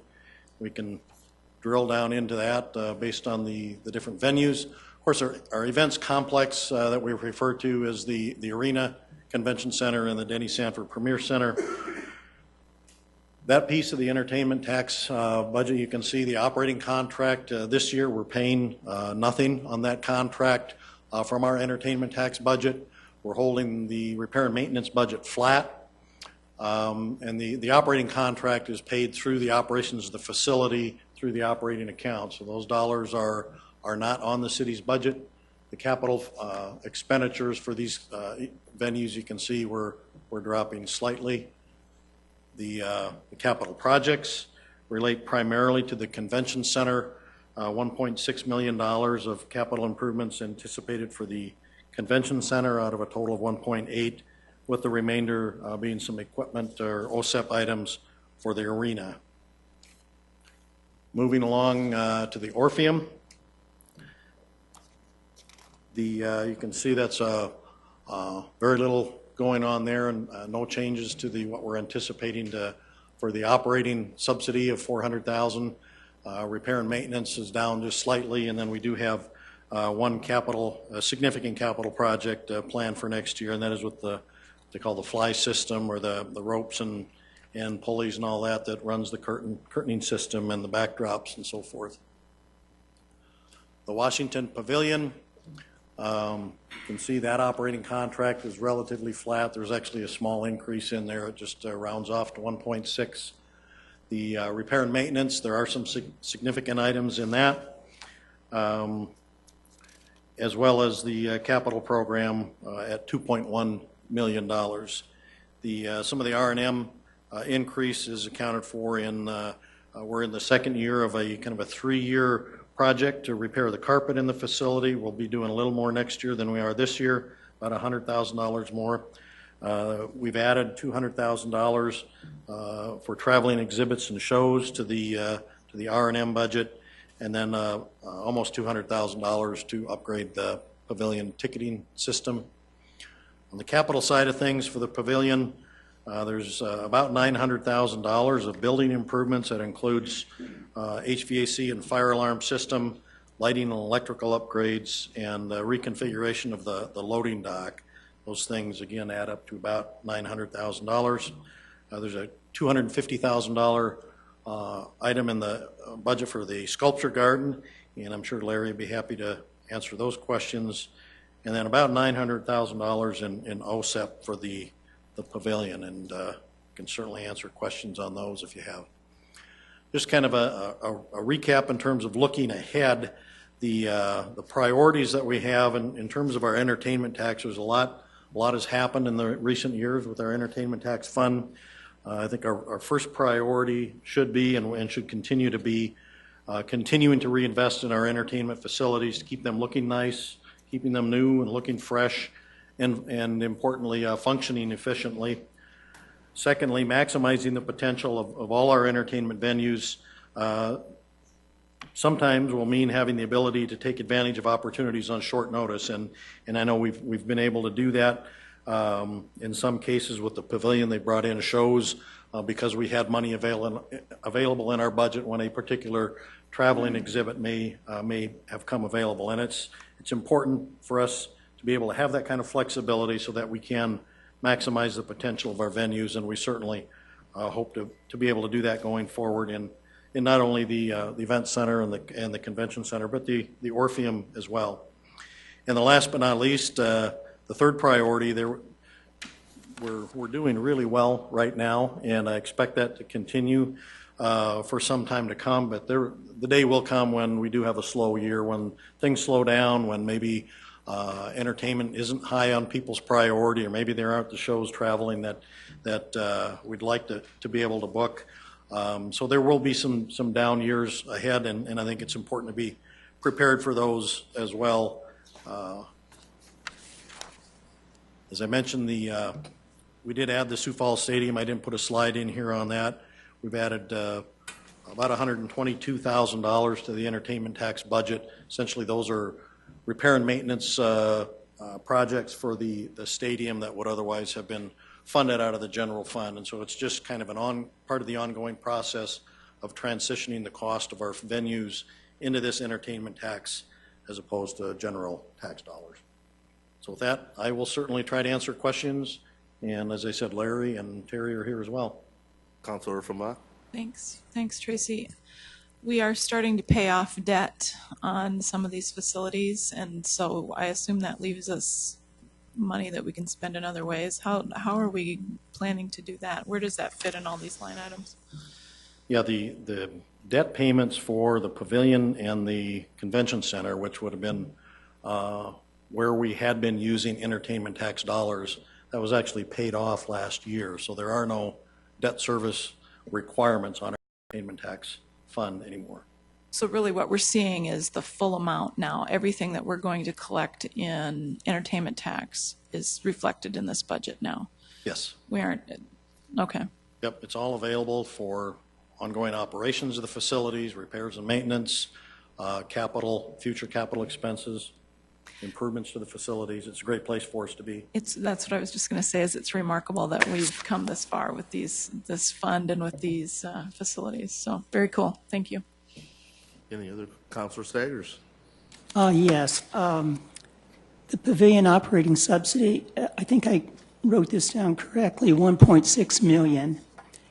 And then the Orpheum, I'm not sure if I got the right number for the subsidy for the Orpheum, and I don't have the number for the events complex subsidy. Yeah, operating subsidy. We aren't anticipating any sort of operating subsidy for the event complex that would be funded from our entertainment tax. So the revenues from that complex will be sufficient to support the operational costs of those facilities. That's not the case with the Orpheum. We do anticipate, I think it was $410,000 for the Orpheum. 10. Okay, thank you. Councilor from Bach. I just think it's really important to remember, though, that this is a special tax that we do use for these quality of life facilities. I think it's important to understand this isn't coming out of our general fund. This isn't property tax money. It's not grocery tax money. This is entertainment tax money. That's an amazing place for us to be. I think, to use that word subsidy and say that, act like it's some horrible thing. We're raising a special tax to take care of this, and it's doing the job. I think that's awesome. Councilor Karski? I think you already said it to play off of Councilor Erpenbach. What is taxed that is generating this? Hotel rooms? Yeah, we often refer to it as BBB, or bed, board, and booze. So it's motel rooms, any form of lodging, really. Motel rooms, dining out, any sort of prepared food, even if you carry it out, if it's ready to eat, that's taxed. And then alcoholic beverages. The last piece of that's not nearly as big, but it's certainly gotten bigger with our event center, and that's ticketed events. That extra 1% also applies to any sort of ticketed event. Thank you. So it's a pretty narrow type of sales. It truly is an entertainment tax. Those dollars that are getting spent on entertainment types of expenses are helping to support these venues. All right. Councilor Stiggers? It's August 2015. Do we have any more information about what's going on with the siding issue with the event center? I don't have any additional information on that. Certainly you have to have some questions for these guys. I hate to think they've been sitting here for the last couple hours and you're not going to grill them on something. Councilor Stiggers? Yeah, I guess I'll ask a question of Larry. Okay, there you go.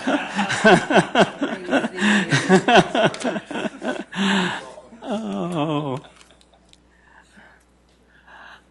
Yeah. Mr. Chair, Councilors, Larry Toll with the Pavilion. Councilor Staggers? Yeah, I'm trying to remember the cost for the sculpture garden. Is it $800,000? When we looked at the first round of everything they had put in there, I think, and that's working with our contractor, there were a number of items in there. And of course, we went through and we picked and chose what we think are some of the really significant ones. Plus, we're also looking at where donors can step up and supplement the city money. And so, assuming this gets approved, we will launch into that to try to get to take the city dollars and stretch them even farther. So, tent budget of $800,000? I think what we will have is we will have the $204,000 this year, the $250,000 next year, if that's approved. We will bid those together. Hopefully in January, our consultant thinks we'll get a much better price when we bid it at that time of the year, and then we'll be able to pick and choose through those pieces. But we've eliminated a lot of items that were into the design to begin with. But it was a great way for us to go through and say what are the real key elements of doing this. So it's fair to say sculpture garden might cost around $454,000. Is that fair to say? Yeah. Okay. Thank you. Thank you, Larry. Thank you. My legs were going. One question for Terry Torgerson.